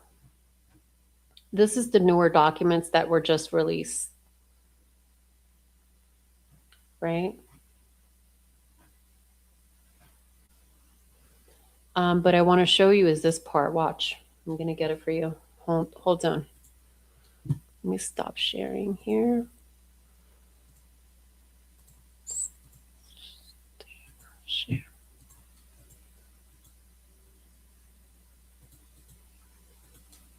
This one. Ready? So look at this. Right here. It says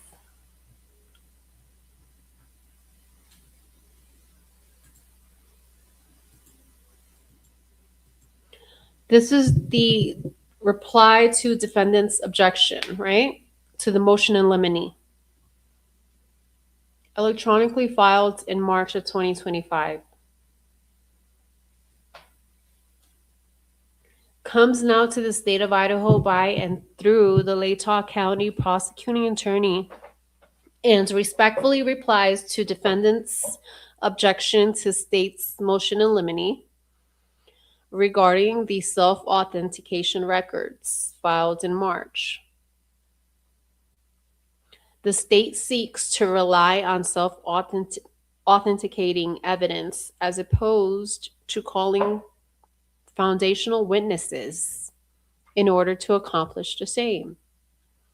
It is understood that admission would be contingent upon the state's laying a proper foundation with a certificate affidavit under IRE 8036 or 8 and the requirements of IRE 90211. Hold on, let me Google this real quick.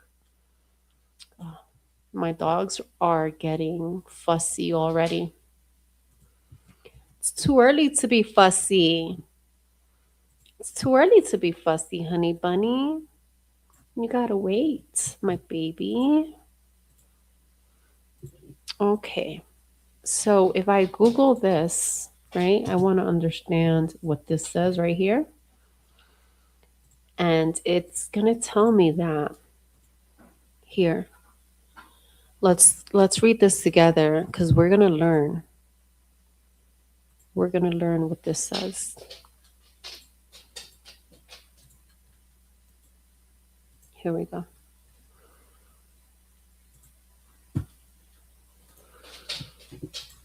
They had so many people coming and going in the house. Maybe because they could lock car, they deemed it safer. You know what? That's a good point, Redman. Don't drug dealers usually have multiple phones? Yes, they do. Yeah. Okay, so this is what it's telling us. When I Google this certificate, let's see what it means, right? And it says here, even though, oh, certificates or affidavits under this regulation right here establish a hearsay exception, while this regulation or policy provides self authentication. Together, they allow documents to be admitted into evidence without requiring the in person testimony of a records custodian. Oh, shit. So, this is a good way for the state to cover up that they don't need to actually, in fact, they don't need to have someone in person to testify regarding those records. The hearsay exception, even though these records are out of court statements, sorry, they are deemed reliable enough to be admitted. So records of a regularly conducted activity, business records, right? Covers records made at or near the time by someone with knowledge, except in a regular course of business and where making the record was a regular practice.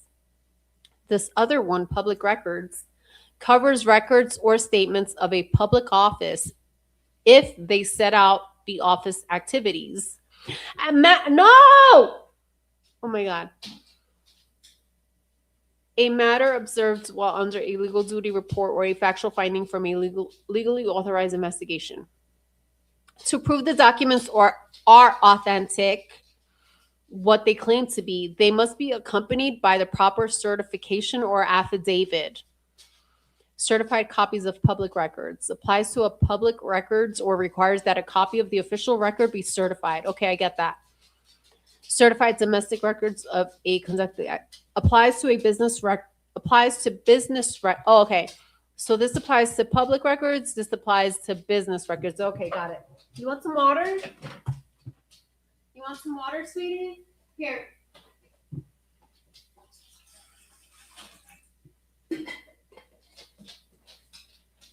Okay. So then it says, then the certified applies to business records, right? Okay, cool. Key requirements for admissibility. To successfully admit these records, you must satisfy several specific conditions. Content of the affidavit, criminal penalty, reasonable written notice, opportunity to inspect. You must provide the opposing party a fair opportunity to inspect the records and the certification before the trial or hearing. Boom, shakalaka.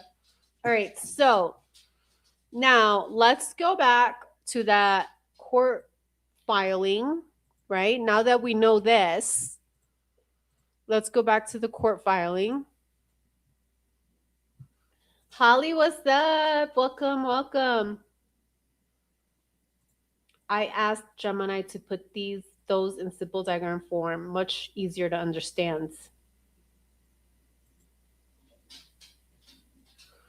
All right. So now we're going back to the filing. Let's go back there.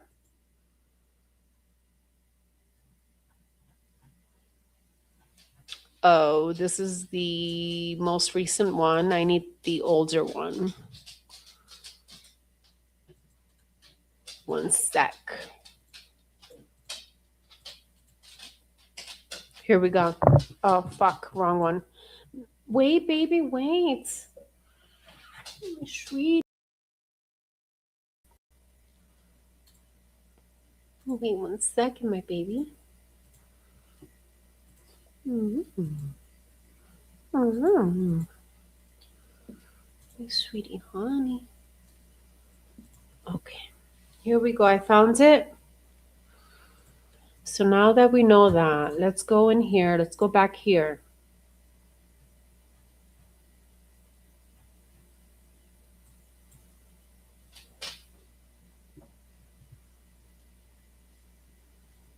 I keep opening the wrong tab because I have so many fucking shit open. So that's not the one. This is what I want to show you. Here.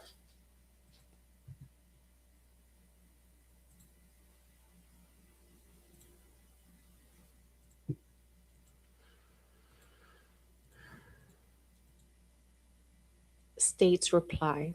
I want to show you the state's reply. That's what I'm looking for. State's reply.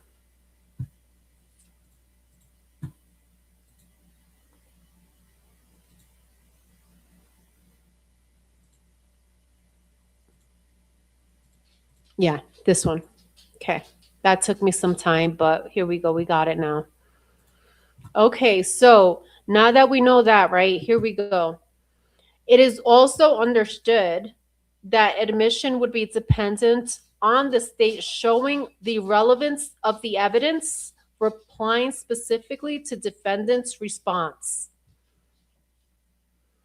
Okay, so now what we're looking for again, we're still down that rabbit hole of the Molly McMichael Doordash order.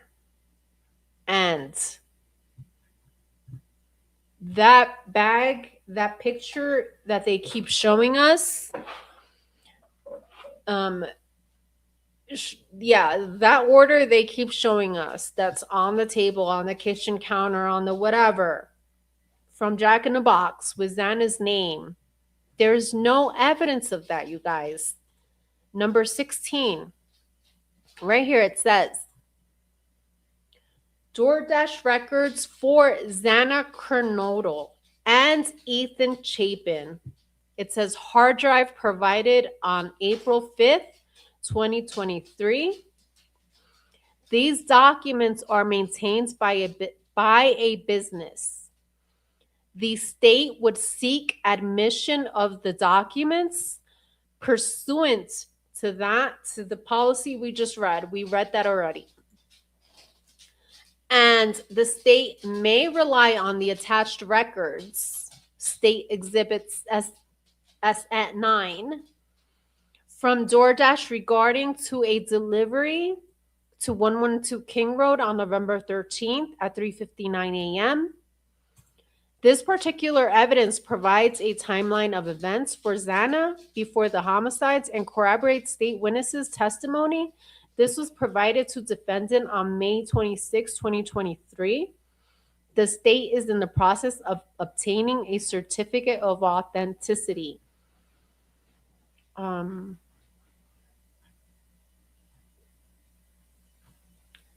Right? So then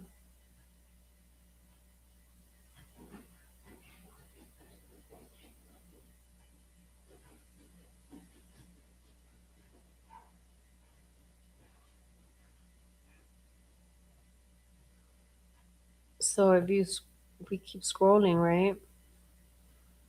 I'm looking for that DoorDash.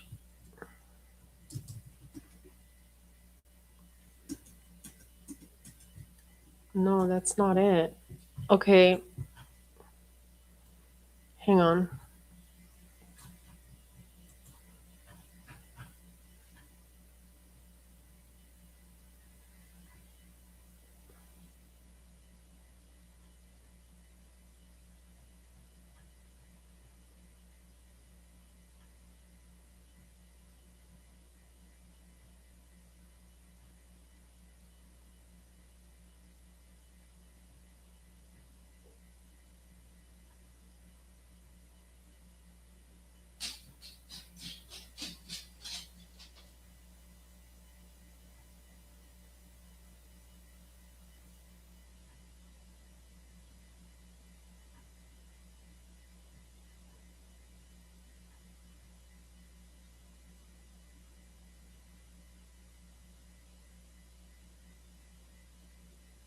Okay, sorry, you guys. I'm looking for. I think I know where to find it. One second. Let me look for it real quick. I know where it was. Um,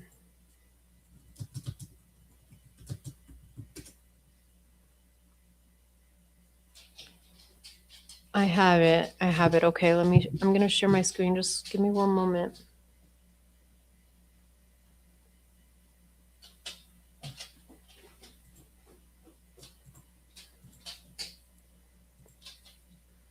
Okay, here we go. It's number 16.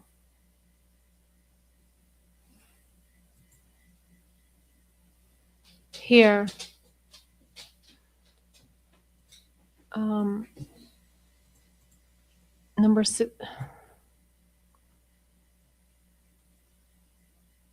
After the search warrant, no DoorDash record was found for Zana.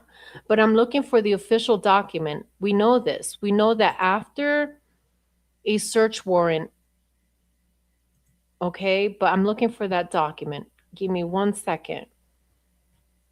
Because I like showing it to you guys so you can see.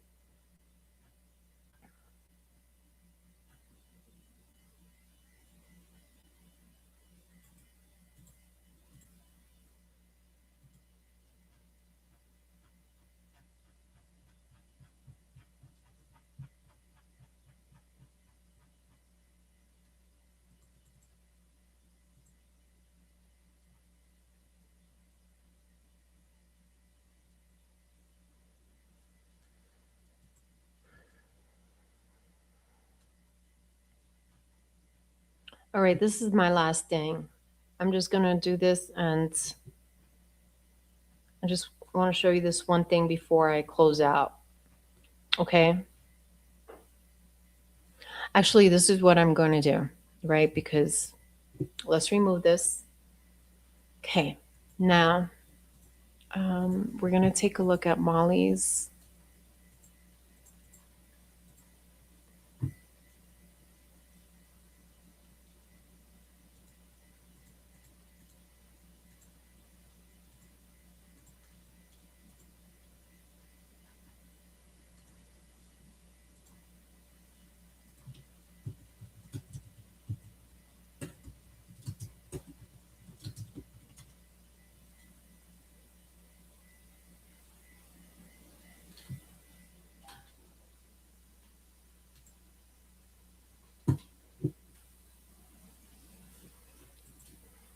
This sucks because I had everything ready to go. And now, hmm, I had it open and everything. Fuck. It's okay. I'm going to search for it again.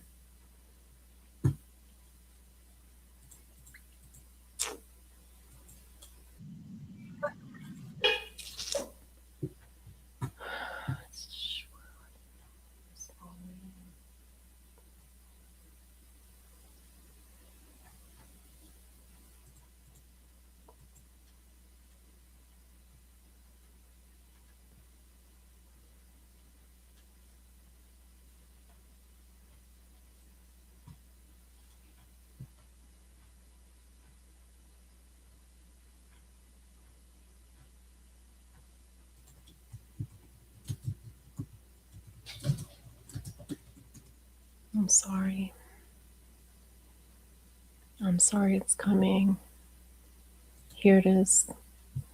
Okay. So let me stop this, share my screen.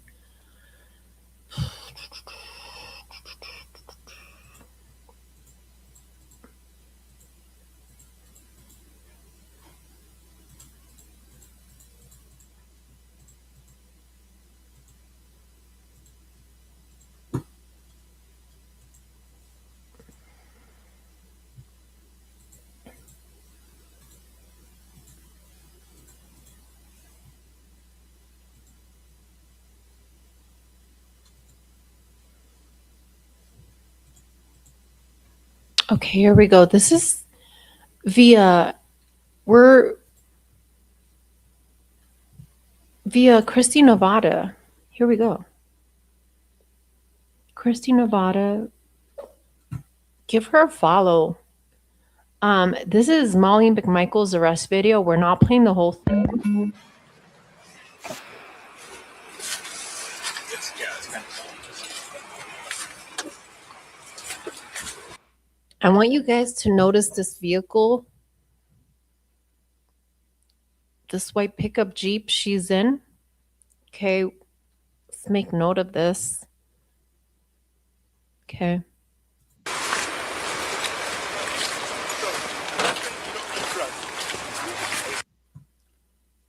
It looks like a car that is used for business activities because there's like a logo slapped right here on the door. You took a pain pill recently? She's gonna do the DUI. She hasn't done one in a while. Unless you want it, but it's yours if you want it. We'll just do the possession if there is. That's fine. The other way? Yeah. And what's your name? What are we doing? What's your name? What are we doing? Well, I was gonna ask you if you do some voluntary field sobriety tests. I can do them, but I. Alfie, are you saying that Christy Nevada is Christy Chaos? Is it the same person? Can you let me know?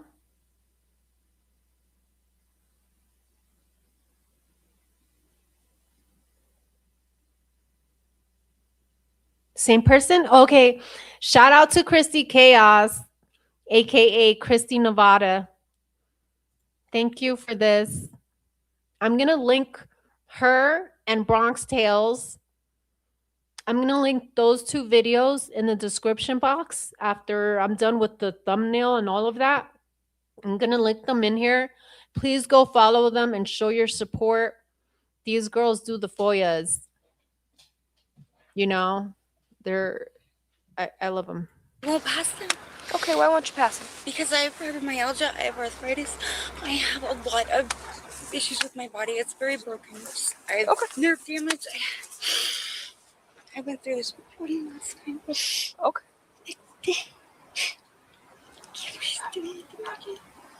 And what's your name? Molly, my boy has my Molly. ID. I'm trying to call Okay. my boyfriend. It's his truck. Jimmy. Jordan pulled me over again. Yeah, I'm in So Jimmy is her boyfriend's, and from what she's stating is that this is her boyfriend's truck. Walmart parking lot. And what's your name? Molly, my boy has my Molly. ID. I'm trying to call Okay. my boyfriend. It's his truck. Jimmy. Jordan pulled me over again. Yeah, I'm in Walmart parking lot. The tags, and now they're DUI. I'm just DUI again. She said DUI again. 510 stuff till you get Same stuff. Can you get here, please? Molly did tell me about taking a pain pill. No, I'm not. tell you what kind I'm of pill. standing over here in Walmart parking lot. I was gonna take Molly? Mikey to the bathroom. Did you say what type of pain pill it was? I'm sorry if I missed it. Was it It was a hydro? hydrocodone, Hydro? yes. Was it a 5 milligram or a 3? No, it's 10 milligrams. Oh, a 10 I milligram. don't Okay. have a 3. I've been on Oh, them. I'm sorry. I didn't know. Or a 3. They don't. I'm sorry. I don't know my pain pills. You think after that leg thing it would be really familiar. No, I try to use ibuprofen and This is Tylenol. 2 different. There's no way. Jimmy, this is 2 different ones. Jordan's not talking to me. Please. Are you coming? Hey, Molly, I'm I on kind of the need your porch, attention. I know. I'm just. Okay. He's coming. He has stage 4 and cancer. He's dying. He's coming. Can he drive? He's Molly? having his friend drive him. He doesn't. Or no, he's probably. Are you bringing the Subaru? Okay, he's bringing the car. Yes, he can legally drive. Okay. All right, Molly. Hey, we got time limits, okay? So can you do I know. He. So can you hang up the phone real quick? Why I can talk. can't I can leave tell. him? He. I told him. I mean, he knows where you are and he's headed this way. I There's know, not a whole but lot of I would reason. like to keep him on the phone. Because you can put it on your car. Here, I can hold it and No, talk to him. I just want to keep him on the Hey. phone. Yes, please. Yeah, just put it on speaker. That's Put it on all the I hood. want to do. Okay, that's Hey, it. you can just put it on the hood. I'm putting you He on can the hear hood of the car. Okay, they're gonna try making me. I gotta try and do this Friday thing again. Okay, well, I'll stay quiet while they do it. You're okay, babe. I told them that I can't do You it. know you're fine. You know you're sober. You know you're okay. Don't worry about it. I know it's triggering everything. God, oh my God. Will you please hurry? Okay, Molly, you want to put that on the hood so we can get started? Sooner it's started, sooner it's over, okay? It's not my truck, officer. It's his truck. So the meth in here is not yours? What meth? I'll be right there. What are you talking about? The drugs. What drugs? Drugs in the car. To search my truck. Okay. What drugs? No, I was just clarifying. What drugs? If there was drugs, they're not yours, right? Okay. Just want to make sure. Jesus. He's coming. So Okay, the Mom. drugs are not yours. Just clarify. There's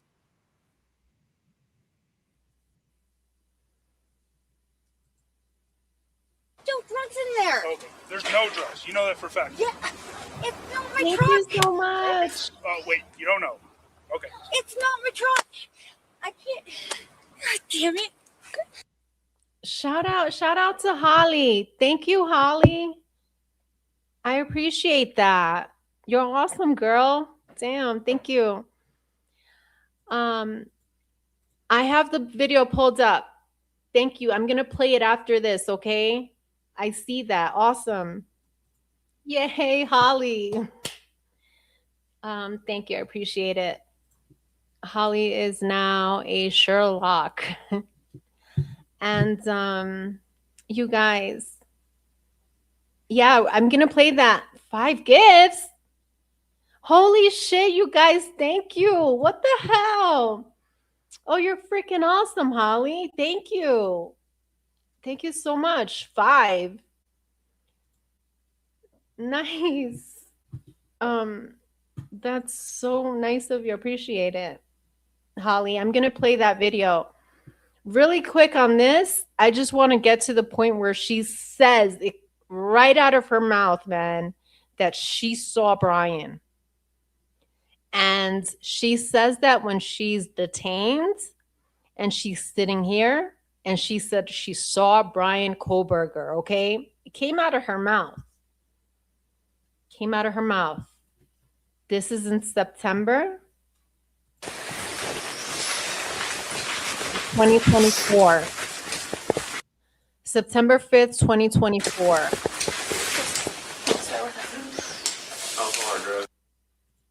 Now listen to, this is the part I want to get to where she says, I saw Brian.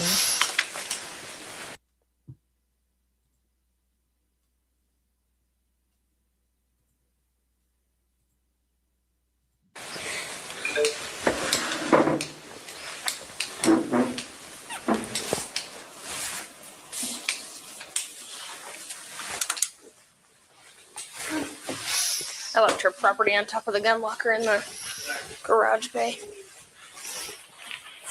Can you run her triple?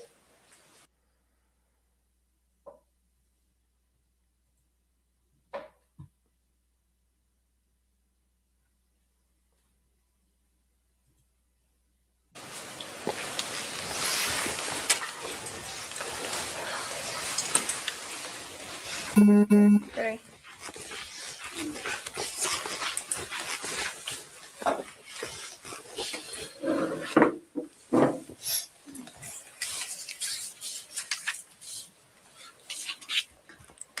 Pullman 458 case number and time of custody.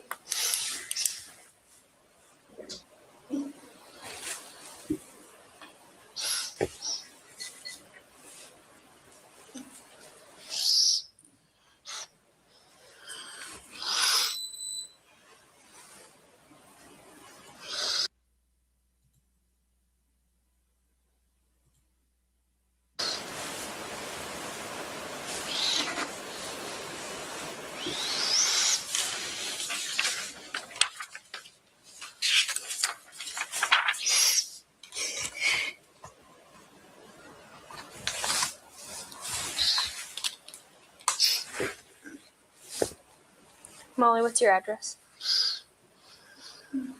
My permanent address is 131 North Garfield, Moscow, Idaho.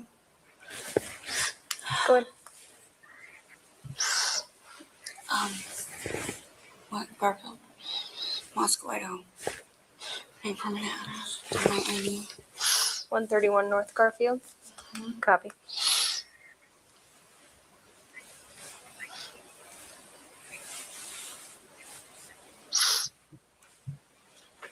Perfect.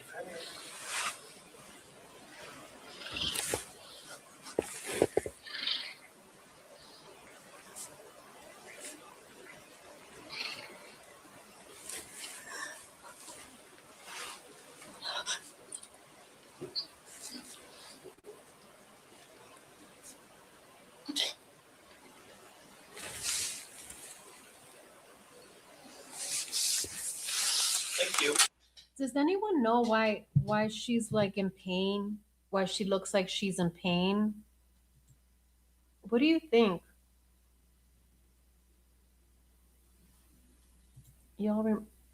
That's what it is? Redman, you think that's what it is? Like, cause she looks like she's in pain. I don't know if it's the drugs or what. Okay, let me continue. But this is the part where she says, I saw Brian Kohlberger, which I think it's important to listen to it or look at it again. Watch.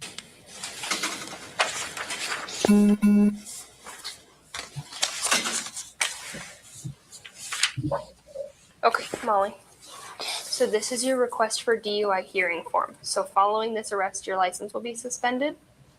Okay, so if you want to apply for an ignition interlock driver's license, you need to fill out this form and respond to the Department of Licensing within 7 days.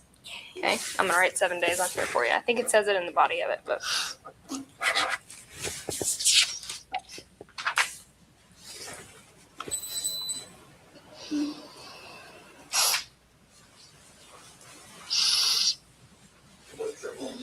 Okay.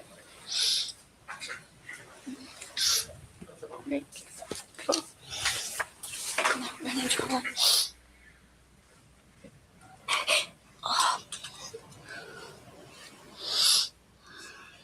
Sorry, I'm not sure if I have an ulcer or something in this. Looks like my intestines. Oh, she said her intestines.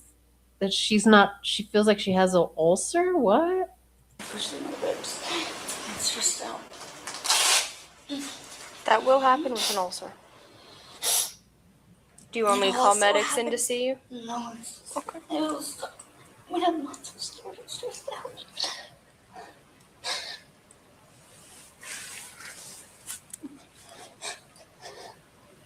It has extremely bad PTSD. My husband was murdered in front of me over Moscow. Much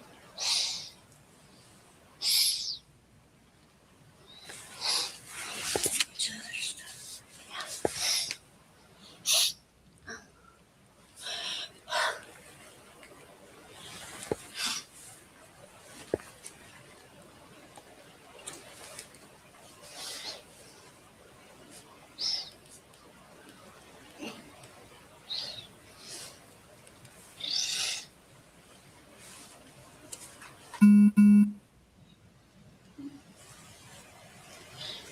Do you do Draeger for drug anyway?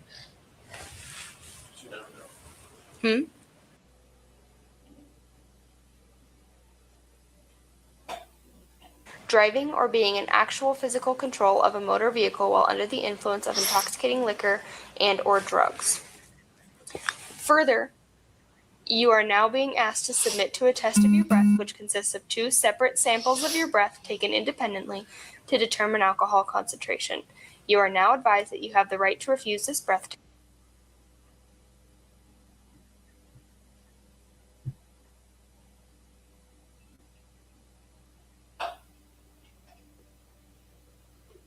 Actually, I think she's actually I'm going to fast forward to, again, Test, and that if you refuse, your driver's license, permit, or privilege to drive will be revoked or denied by the Department of Licensing for at least 1 year.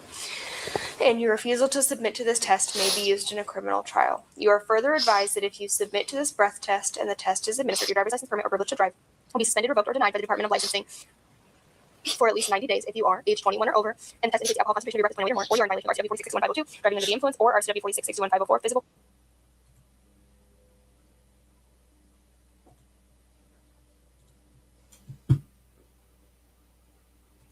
Trying to speed this up here.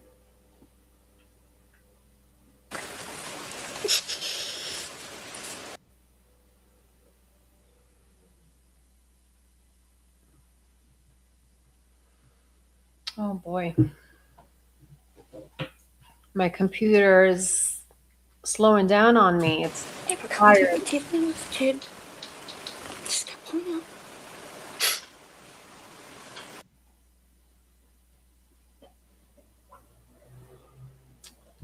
Oh boy.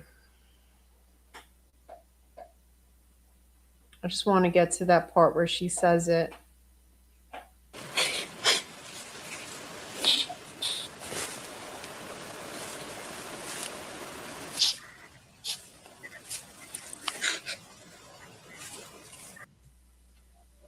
Let's keep going. Maybe it's towards the end.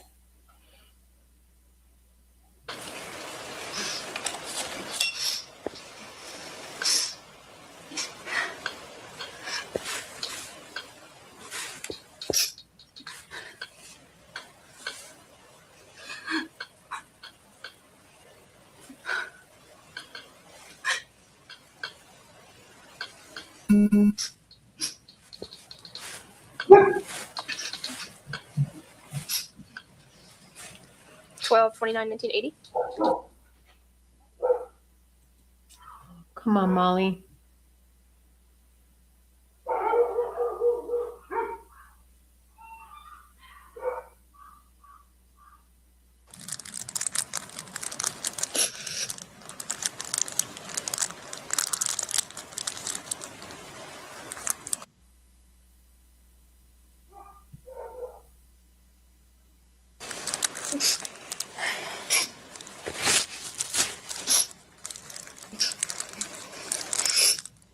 Okay.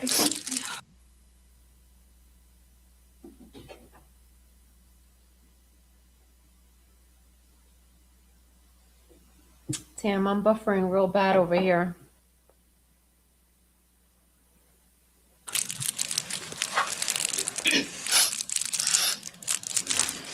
Deep breath in, same as last time.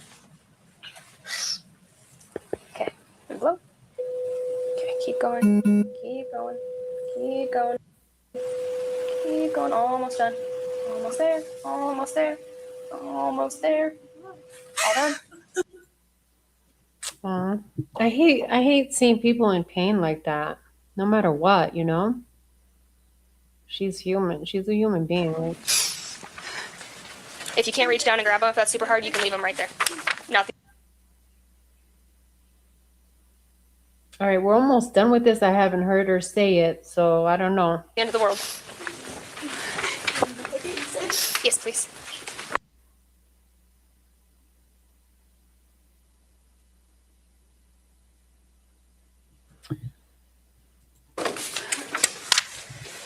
Two copies.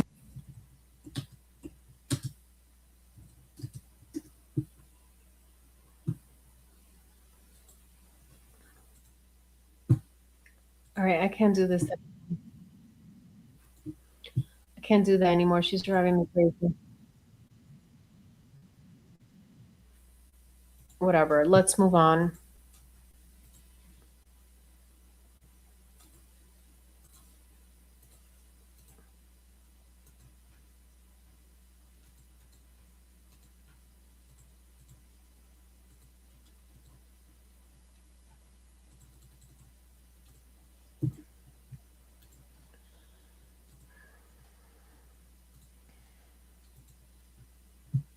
Okay, here it is. I found it actually on Court TV. So we'll go there. It's easier that way because we're just searching for it, and so I'm a DoorDash driver. That's where I would go. So this is what we're going to do, okay? You know, it's good to be on with Gray because we've had a lot of discussions where we pulled out maps and we've looked at things and talked about things, and what a great job he's done here. But the thing that's so important, I think, in this is the prosecution needs to get across the point that as she's exiting her vehicle to make that DoorDash delivery, if in fact all of the story is true, and he is now trying to leave this area, he's going to be on the driver's side of that vehicle. And here, I found it. This is via Court TV. Here it is. Because I'm a DoorDash driver, so yeah. You have to testify in which murder case? Murder case for the college girl. Oh. I'm a DoorDash driver, I suffer in there. Very sad. Murder case here, so yeah. Because I'm a DoorDash driver, so yeah. Let's listen to it again, okay?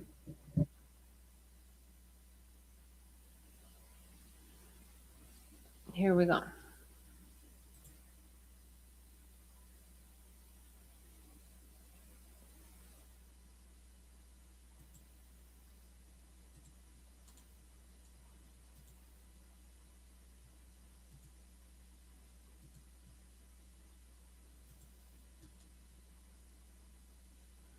Come on, play. All right, so yeah, my computer's slowing down, so I'm gonna play this, and give me 1 second.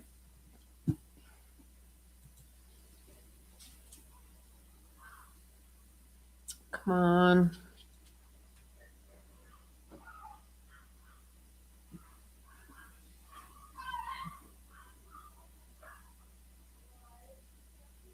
I'm supposed to testify against Brian next year. Brian? Yep, I killed all the girls over in Moscow. Well, this won't change any of that. There's a heat line on my rim. Let's go.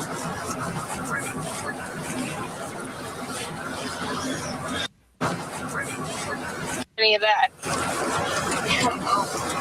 There's a heat line on my rim. Let's go. You guys are listening to this? She said, I was supposed to testify against Brian Kohlberger. And the officer says, well, you got a DUI. That's not going to change that. And then Molly says, if they find out, they're going to kill me. Wow. I'm supposed to testify against Brian next year. Brian? Yep, I killed all the girls over in Moscow. The man who killed all those girls over in Moscow. But remember, Ethan Chapin was there. So why would she say all those girls if Ethan was there, right? Then listen. Well, this won't change any of that.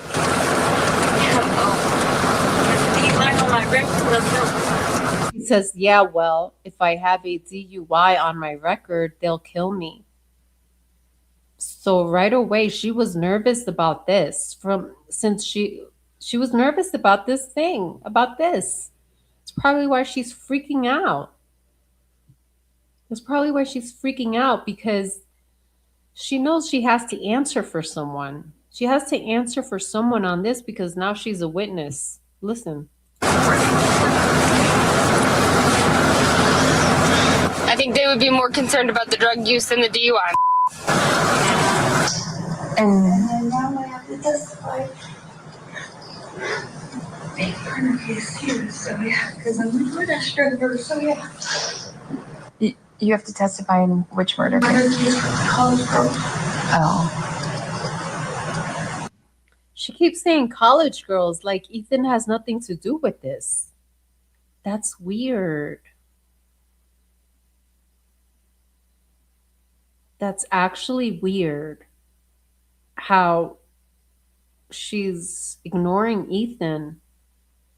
maybe not intentionally ignoring him, but it's not about the Idaho 4, it's about college girls.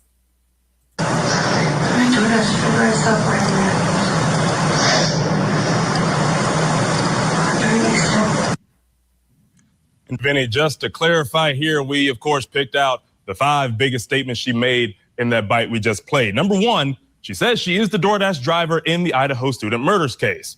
Number 2, she says she will testify in the trial. Number 3, she says she saw Brian Koberger at the house. And number 4, Vinny, this to me is probably the most important one. She says she parked right next to him when she was making that delivery. And lastly, she says she's worried the prosecution will be unhappy about her DUI. Why would she be worried about that? Like, what could they do to her? Why here? I'm sure they'll be unhappy. I want to bring Mike King into the conversation. They're not going to be happy, but witnesses are who they are. And this is of 4 University of Idaho students. Oh my God, this doesn't happen here. Detectives arrested 28-year-old Brian Koberger. You could tell there was something off about him. He was stalking them. He was hunting them. Forget about motive. We don't even have a connection. This trial will be on Court TV. And I pray that we have justice. The Idaho College Student Murders Trial. Live coverage begins this August, only on Court TV. Yeah, well, what trial? What trial? Oh.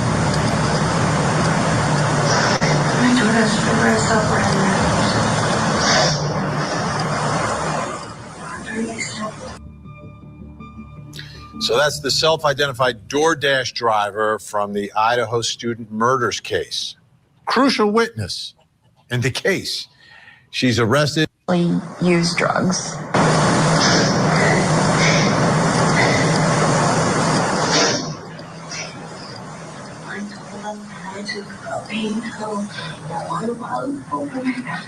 Okay. I've been on them for years and years. My husband was murdered in front of me. He was shot 9 times. Her friend. Where did that happen? In Moscow. Her husband was murdered in front of her, shot 9 times. This poor woman. This poor woman. What a life. Who was your husband? He shot me.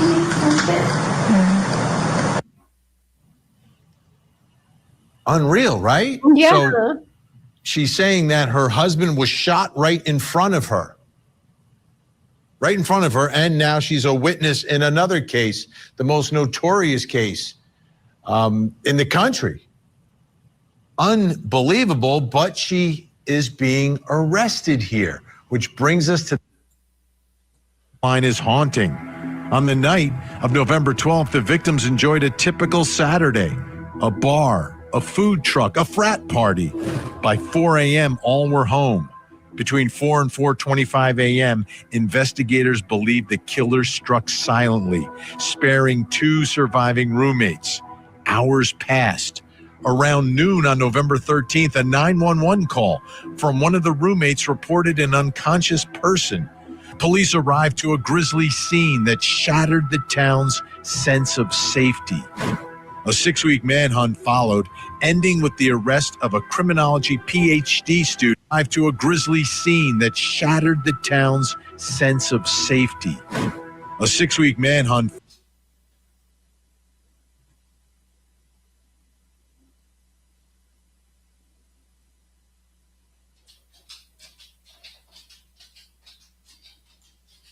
followed, ending with the arrest of a criminology PhD student from Washington State University who was back home with his parents in Pennsylvania. Cell data, DNA on a knife sheath, and surveillance footage allegedly links him to the scene. A trial now looms, and the search for justice begins. Timeline is almost everything in this case. In this investigation, putting it together and trying to prove that the suspect is, in fact, responsible for all of these murders, all that bloodshed. I want you to take a listen. We took a look at a part of the timeline. Take a listen. By 3:30 a.m., everyone is back at home, and a white sedan prosecutors say was driven by the defendant is caught by a neighbor's surveillance camera driving by. 3 minutes later, the same car drives past the house heading out of the neighborhood. Then at 3:38 a.m., the driver does a second drive-by. At 3:56 a.m., the car passes by the house for a third time, in and out of the neighborhood. That doesn't look like Brian Koberger's car. Like, it doesn't look like it. Drive-by. At 3. That does not look. This right here looks like a Mustang. This car looks like a Mustang. You know how Mustangs have very like short very small windows? That doesn't look like an Elantra. 56 a.m., the car passes by the house for a third time, in and out of the neighborhood. These were just girls that went to sleep that night, and he was stalking them. He was hunting them. At 4 a.m., a DoorDash driver drops off food that Xana Kernodle ordered. At 4:04 a.m., the suspect drives up the street toward the house again. So in tonight's investigation, we're really focusing in on the DoorDash driver. And that brings us to the next question in our investigation. And it's about her. How does the Idaho DoorDash witness fit into this timeline? Gonna need some help with this one. Here to help our investigation, true crime YouTuber Gray Hughes from Gray Hughes Investigates, along with retired police commander Mike King. All right, gentlemen, thank you so much. Gray, I want to begin with you. And I want to take a look at some of those surveillance videos with the suspect's vehicle allegedly driving around 3:29 a.m. How are you putting together this timeline now with some of this new information? Well, there were some recent documents that came out that had all of the different times that the vehicle was spotted on surveillance cameras, all the way from and there was an A&W that it drove by, Ridge Road camera that drove up on Taylor Avenue, and the key camera in this case is the 1112 King Road camera. That camera, without that camera, there'd be hard to sort of piece things together. That picked up all kinds of different things, even lights from the vehicle as it drove by. When it came around the back, we've gone over this before in other episodes, but when the vehicle drives behind 500 Queen Road, as it's coming around to the actual house where the homicides took place, it turns and headlights hit 1127 King Road, which 1112 King Road was filming. So you can actually see as the car is turning just by the lights, and then it parks. Now, the thing is on pass number 1, 2, 3, and 4, the first pass, there's a minute 43 time frame where as it turns to park behind there before it leaves driving by the 1112 King Road camera. And that means the car stopped for about a minute 10 back there, maybe looking through Madison Mogan's window. Then on pass number 2 was 49 seconds. And then on pass number 3, 56 seconds. And the last one was 13 minutes. But even pass number 2 and 3, the car stopped for about 30 seconds or so because it does not take that long. It takes maybe 15 to 20 seconds to drive that distance. So it's really interesting when you see it all laid out in a timeline. You know, I thought you laid it out really well on your YouTube channel. I want the folks at home to take a look at that, and I want Mike to take a look at it as well. Let's watch. Koberger's parked right there. And here is the DoorDash driver. Let's move this piece. So they drive in, come around, and then at 3:57:50, parks right there. And she parked next to him. There he is. So he drove by right here at 3:58:23, and then he drove out, and then he drove around like this, and he's watching that DoorDash vehicle. He doesn't know what it is. He doesn't know it's a DoorDash delivery. And then he drives around like this and does a U-turn because it's concerning to him. And then he comes back up here and he looks over there. So a big part of all this is delivery. And then he drives around like this and does a U-turn because it's concerning to him. And she parked next to him. There. Okay, wait a second here. Okay. So, okay. This is King Road, okay? I mean, sorry, this is the 112 King, okay? This is the Queen's apartments, and this is the White's apartments, right? This is Taylor, Queen, King. Queen, King, King, Taylor, White's, Queen's apartments. This is the house, right? So now let me hear what he said again. There he is. So he drove by right here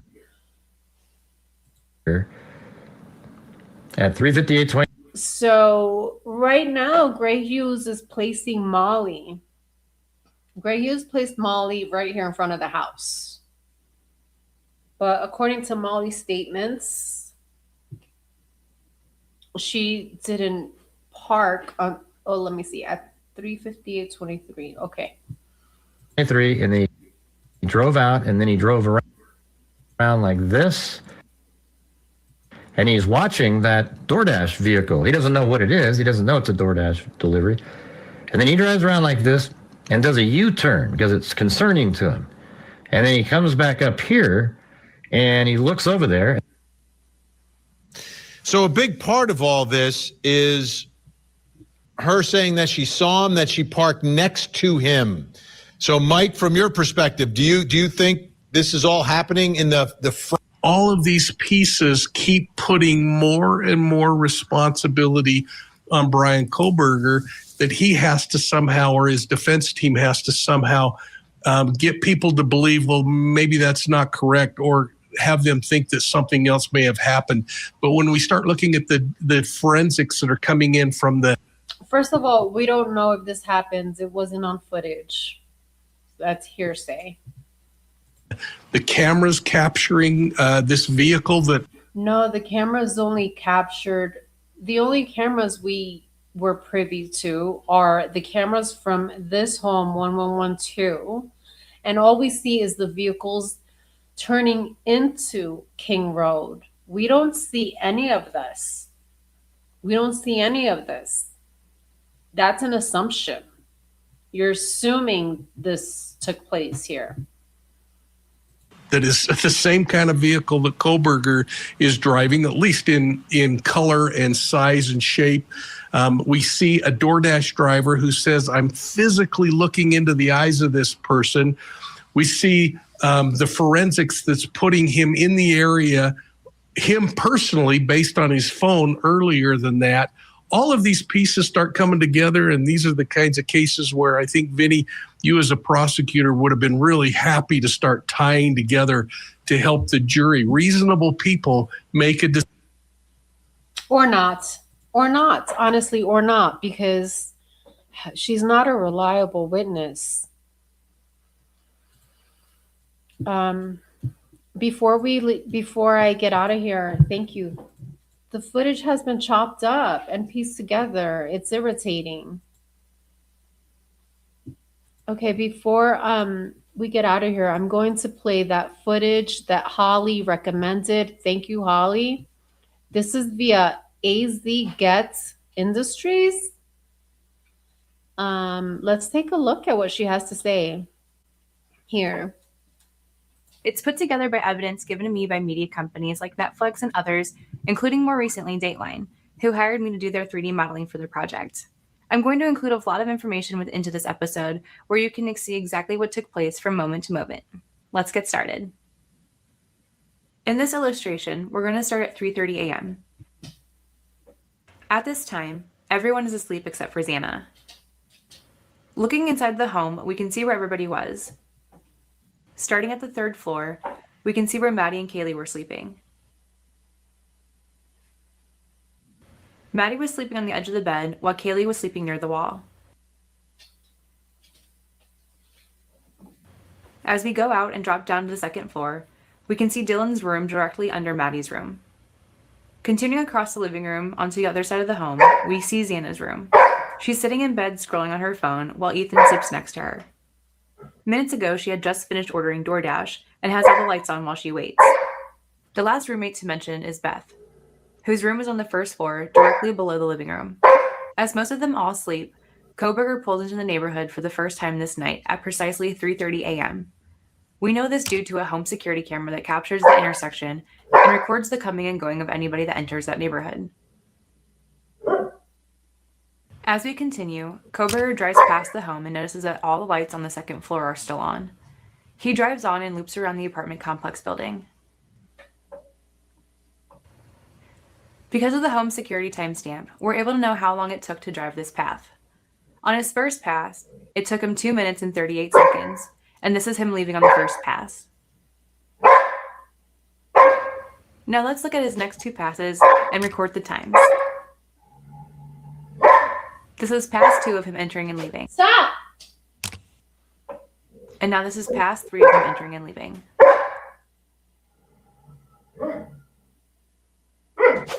When we do the math, we can see how long he took each pass. The last 2 passes were normal without any stopping, but on his first pass, he took an additional 42 seconds to creep by the house or even stop for a time to stare into the windows with the lights on.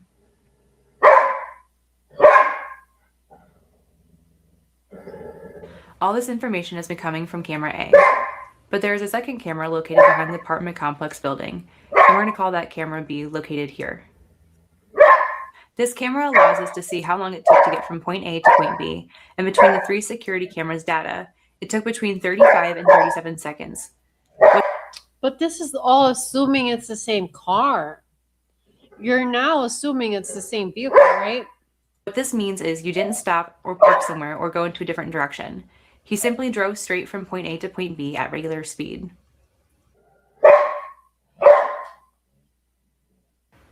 These times help us understand the DoorDash delivery window. According to court documents, 2 times are noted. One is 3:59 a.m. and the other is 4 a.m. There's no way. Molly didn't just pull in and go in here. That's the problem. No, that didn't happen. No, according to Molly's statements, she went from behind. She went all the way to the top, to the parking area, went back down, went back up, went back down. Literally, Molly's statements in her interview. She took out the flashlight because she couldn't see. It's not that simple. It's not black and white like this. It's not. I wish it was. No, it's not black and white like this. She didn't just merely pull into King Street at 3:59 a.m., dropped off the order, took a picture, boom. It's not that simple like that. That's why her whole story is like not believable. You have to watch her interview. She goes on this crazy tangent that she goes back and forth. I couldn't find the address, this and that. Bringing back our passage chart, we can see that the DoorDash time of 3:59 happens after Kohberger has left the neighborhood and before he returns for his last pass at 4:04. It is possible that the DoorDash driver saw Kohberger as he was parking his car, because a timestamp of 3:59 could be reflected when he took the photo of the food at the front door instead of the time he arrived. So it is possible. We don't have evidence of that. Again, we don't have evidence of a photo being taken. Possible he witnessed Kohberger staring at the windows as he drove by. Continuing, as the driver leaves, Xana turns off all the lights, sits on her bed, and scrolls on her phone as she eats her food. How does she know this? How does she know that Xana turned off all her lights? A few minutes later, Kohberger enters the neighborhood for the last time. But this time, as he drives by the home, he sees all the lights are off. At the camera B location, he turns around to head back to the residence as shown in this video.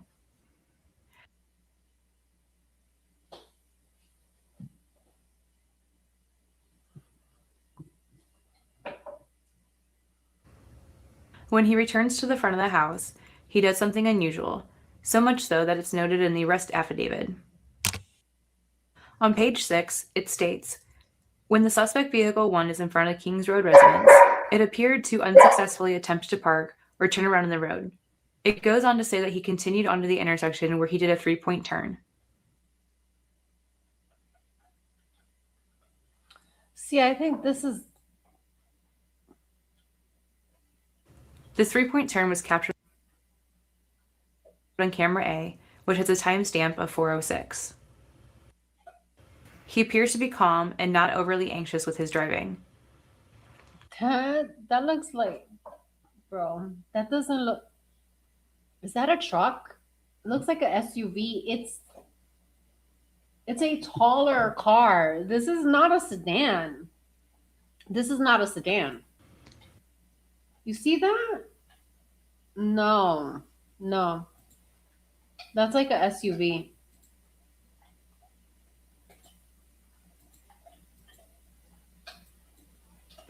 As he heads, this is weird. Cause how could the front lights be here and then the back lights up here? This is weird. back in the direction of the residence, he takes one last look at the windows to make sure all the lights I'm with you, Edie Redman. I'm with you. I think this is all altered. All of this. are off. As he begins to drive around the end of the apartment complex, camera B records the time of 4:07. Fast forwarding a little bit, Koberger drives to the back parking lot away from other residences. But that's what I thought that Molly did. This is the path I believe Molly took. So Molly and Koberger took the same path? At what time is this? Let me go back.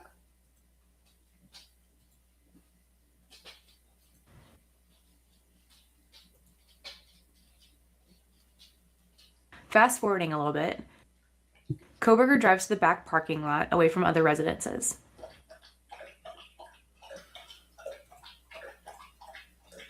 He takes a few minutes looking around and sees that nobody's out and that all is quiet.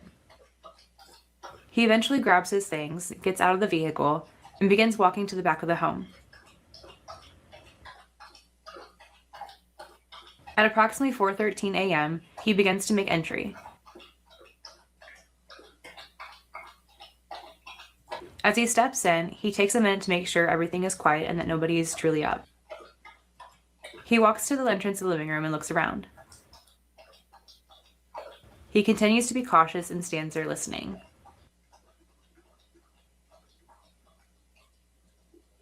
Feeling confident, he continues upstairs. As he makes Yeah, sure. Let's leave Dylan in her room, right? his way to Maddie's room, Like how do you just disregard that first bedroom? Oh yeah, I don't care about killing Dylan. I want to kill the other two ladies upstairs. Also, forget about Zan and Ethan. We're just going straight for the two up there. No, it doesn't make sense. Brian Kohlberger, a serial killer, is going to do that? A serial killer is just going to leave two witnesses alive? upstairs. No. As he makes his way to Maddie's room, the time is about 4:14. Meanwhile, 2 minutes later, Xana takes a break from TikTok and walks into the kitchen. That's crazy. I can't see this happening. It's unreal. No way. No way she thought this all out like this. She really thought this Evidence shows her activity on the app stopped at 4:16. As she enters the kitchen, she's a little shocked to see the sliding glass door wide open. And at the same time, she hears a serious commotion going on upstairs. Hey everyone, I don't usually ask, but I'm building a small production company to bring you more exciting stories, and I'd love your support. If you'd like to help out, get where we left off. A source revealed that Santa's phone recorded steps and elevation change, which is how it's known she went to the kitchen and the third floor. When she walked up to Maddie's doorway, she interrupted Koberger, who had just finished an intense battle with Kaylee, who fought back violently. After a second or two, he notices her, and then she turns away. Being dark, Xana didn't realize what she was seeing other than a shadowy figure. Out of fear, she quickly leaves. A single source. Yeah, and all of this is happening while Bethany and Dylan are just sleeping in their bedroom, right? Unaffiliated with the media, claims Koberger injured Xana on the third floor hallway, leaving evidence of blood there. But this single source of information has not been validated by any more sources. Continuing, Koberger, without thinking, pursues her all the way to her room, not realizing he had dropped the sheath of his knife.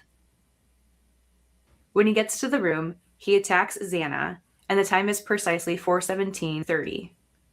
We know this because of camera A captured the sound of screaming and the thud.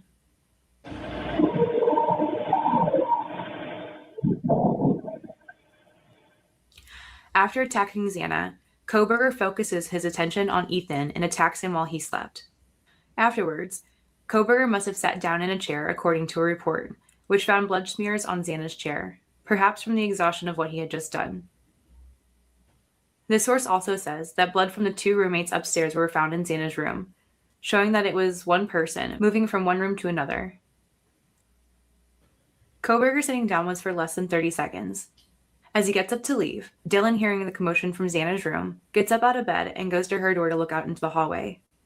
She freezes and sees Koberger as he walks by and exits through the kitchen. She immediately closes and locks her door and retreats to her bed.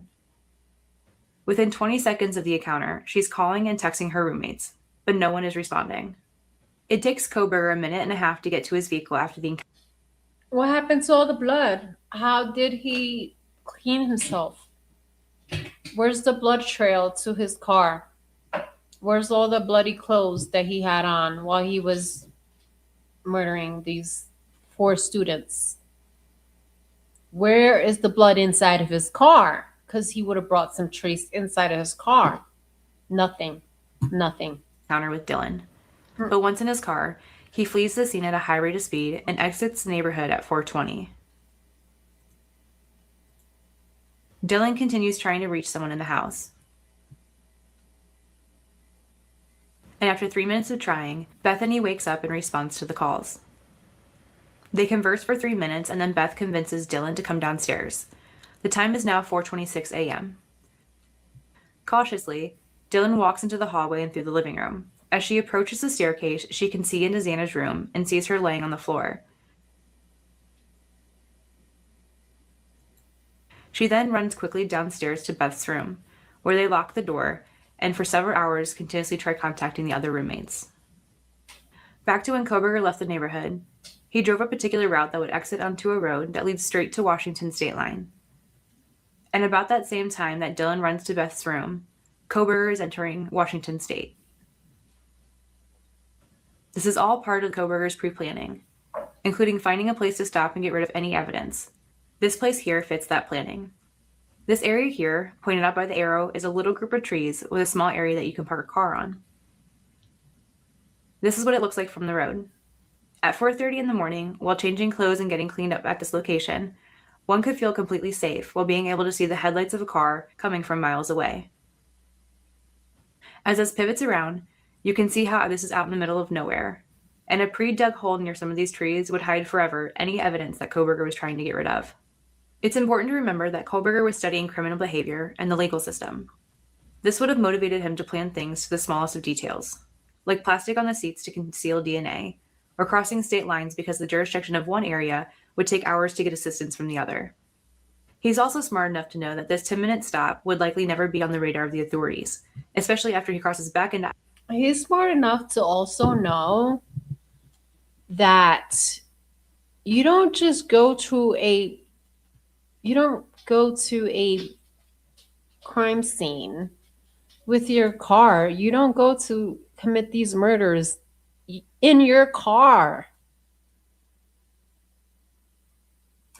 I don't know. Idaho, and then turned his phone back on. Let's pick back up where we left off at his 10-minute stop. And he knows about the digital we read what he wrote. He knows about digital evidence, digital forensic evidence. The turning off and on, turning his phone off and on, it's suspect, but I believe it's another reason. He did that for another reason, in my opinion. He continues on with his plan, knowing that he's completely cleaned up and that there's no evidence to tie him to any of the crime if he were pulled over at this point. After getting on Highway 95 and turning south, he turns his phone back on at 4:48 a.m.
Hi, guys. Hello?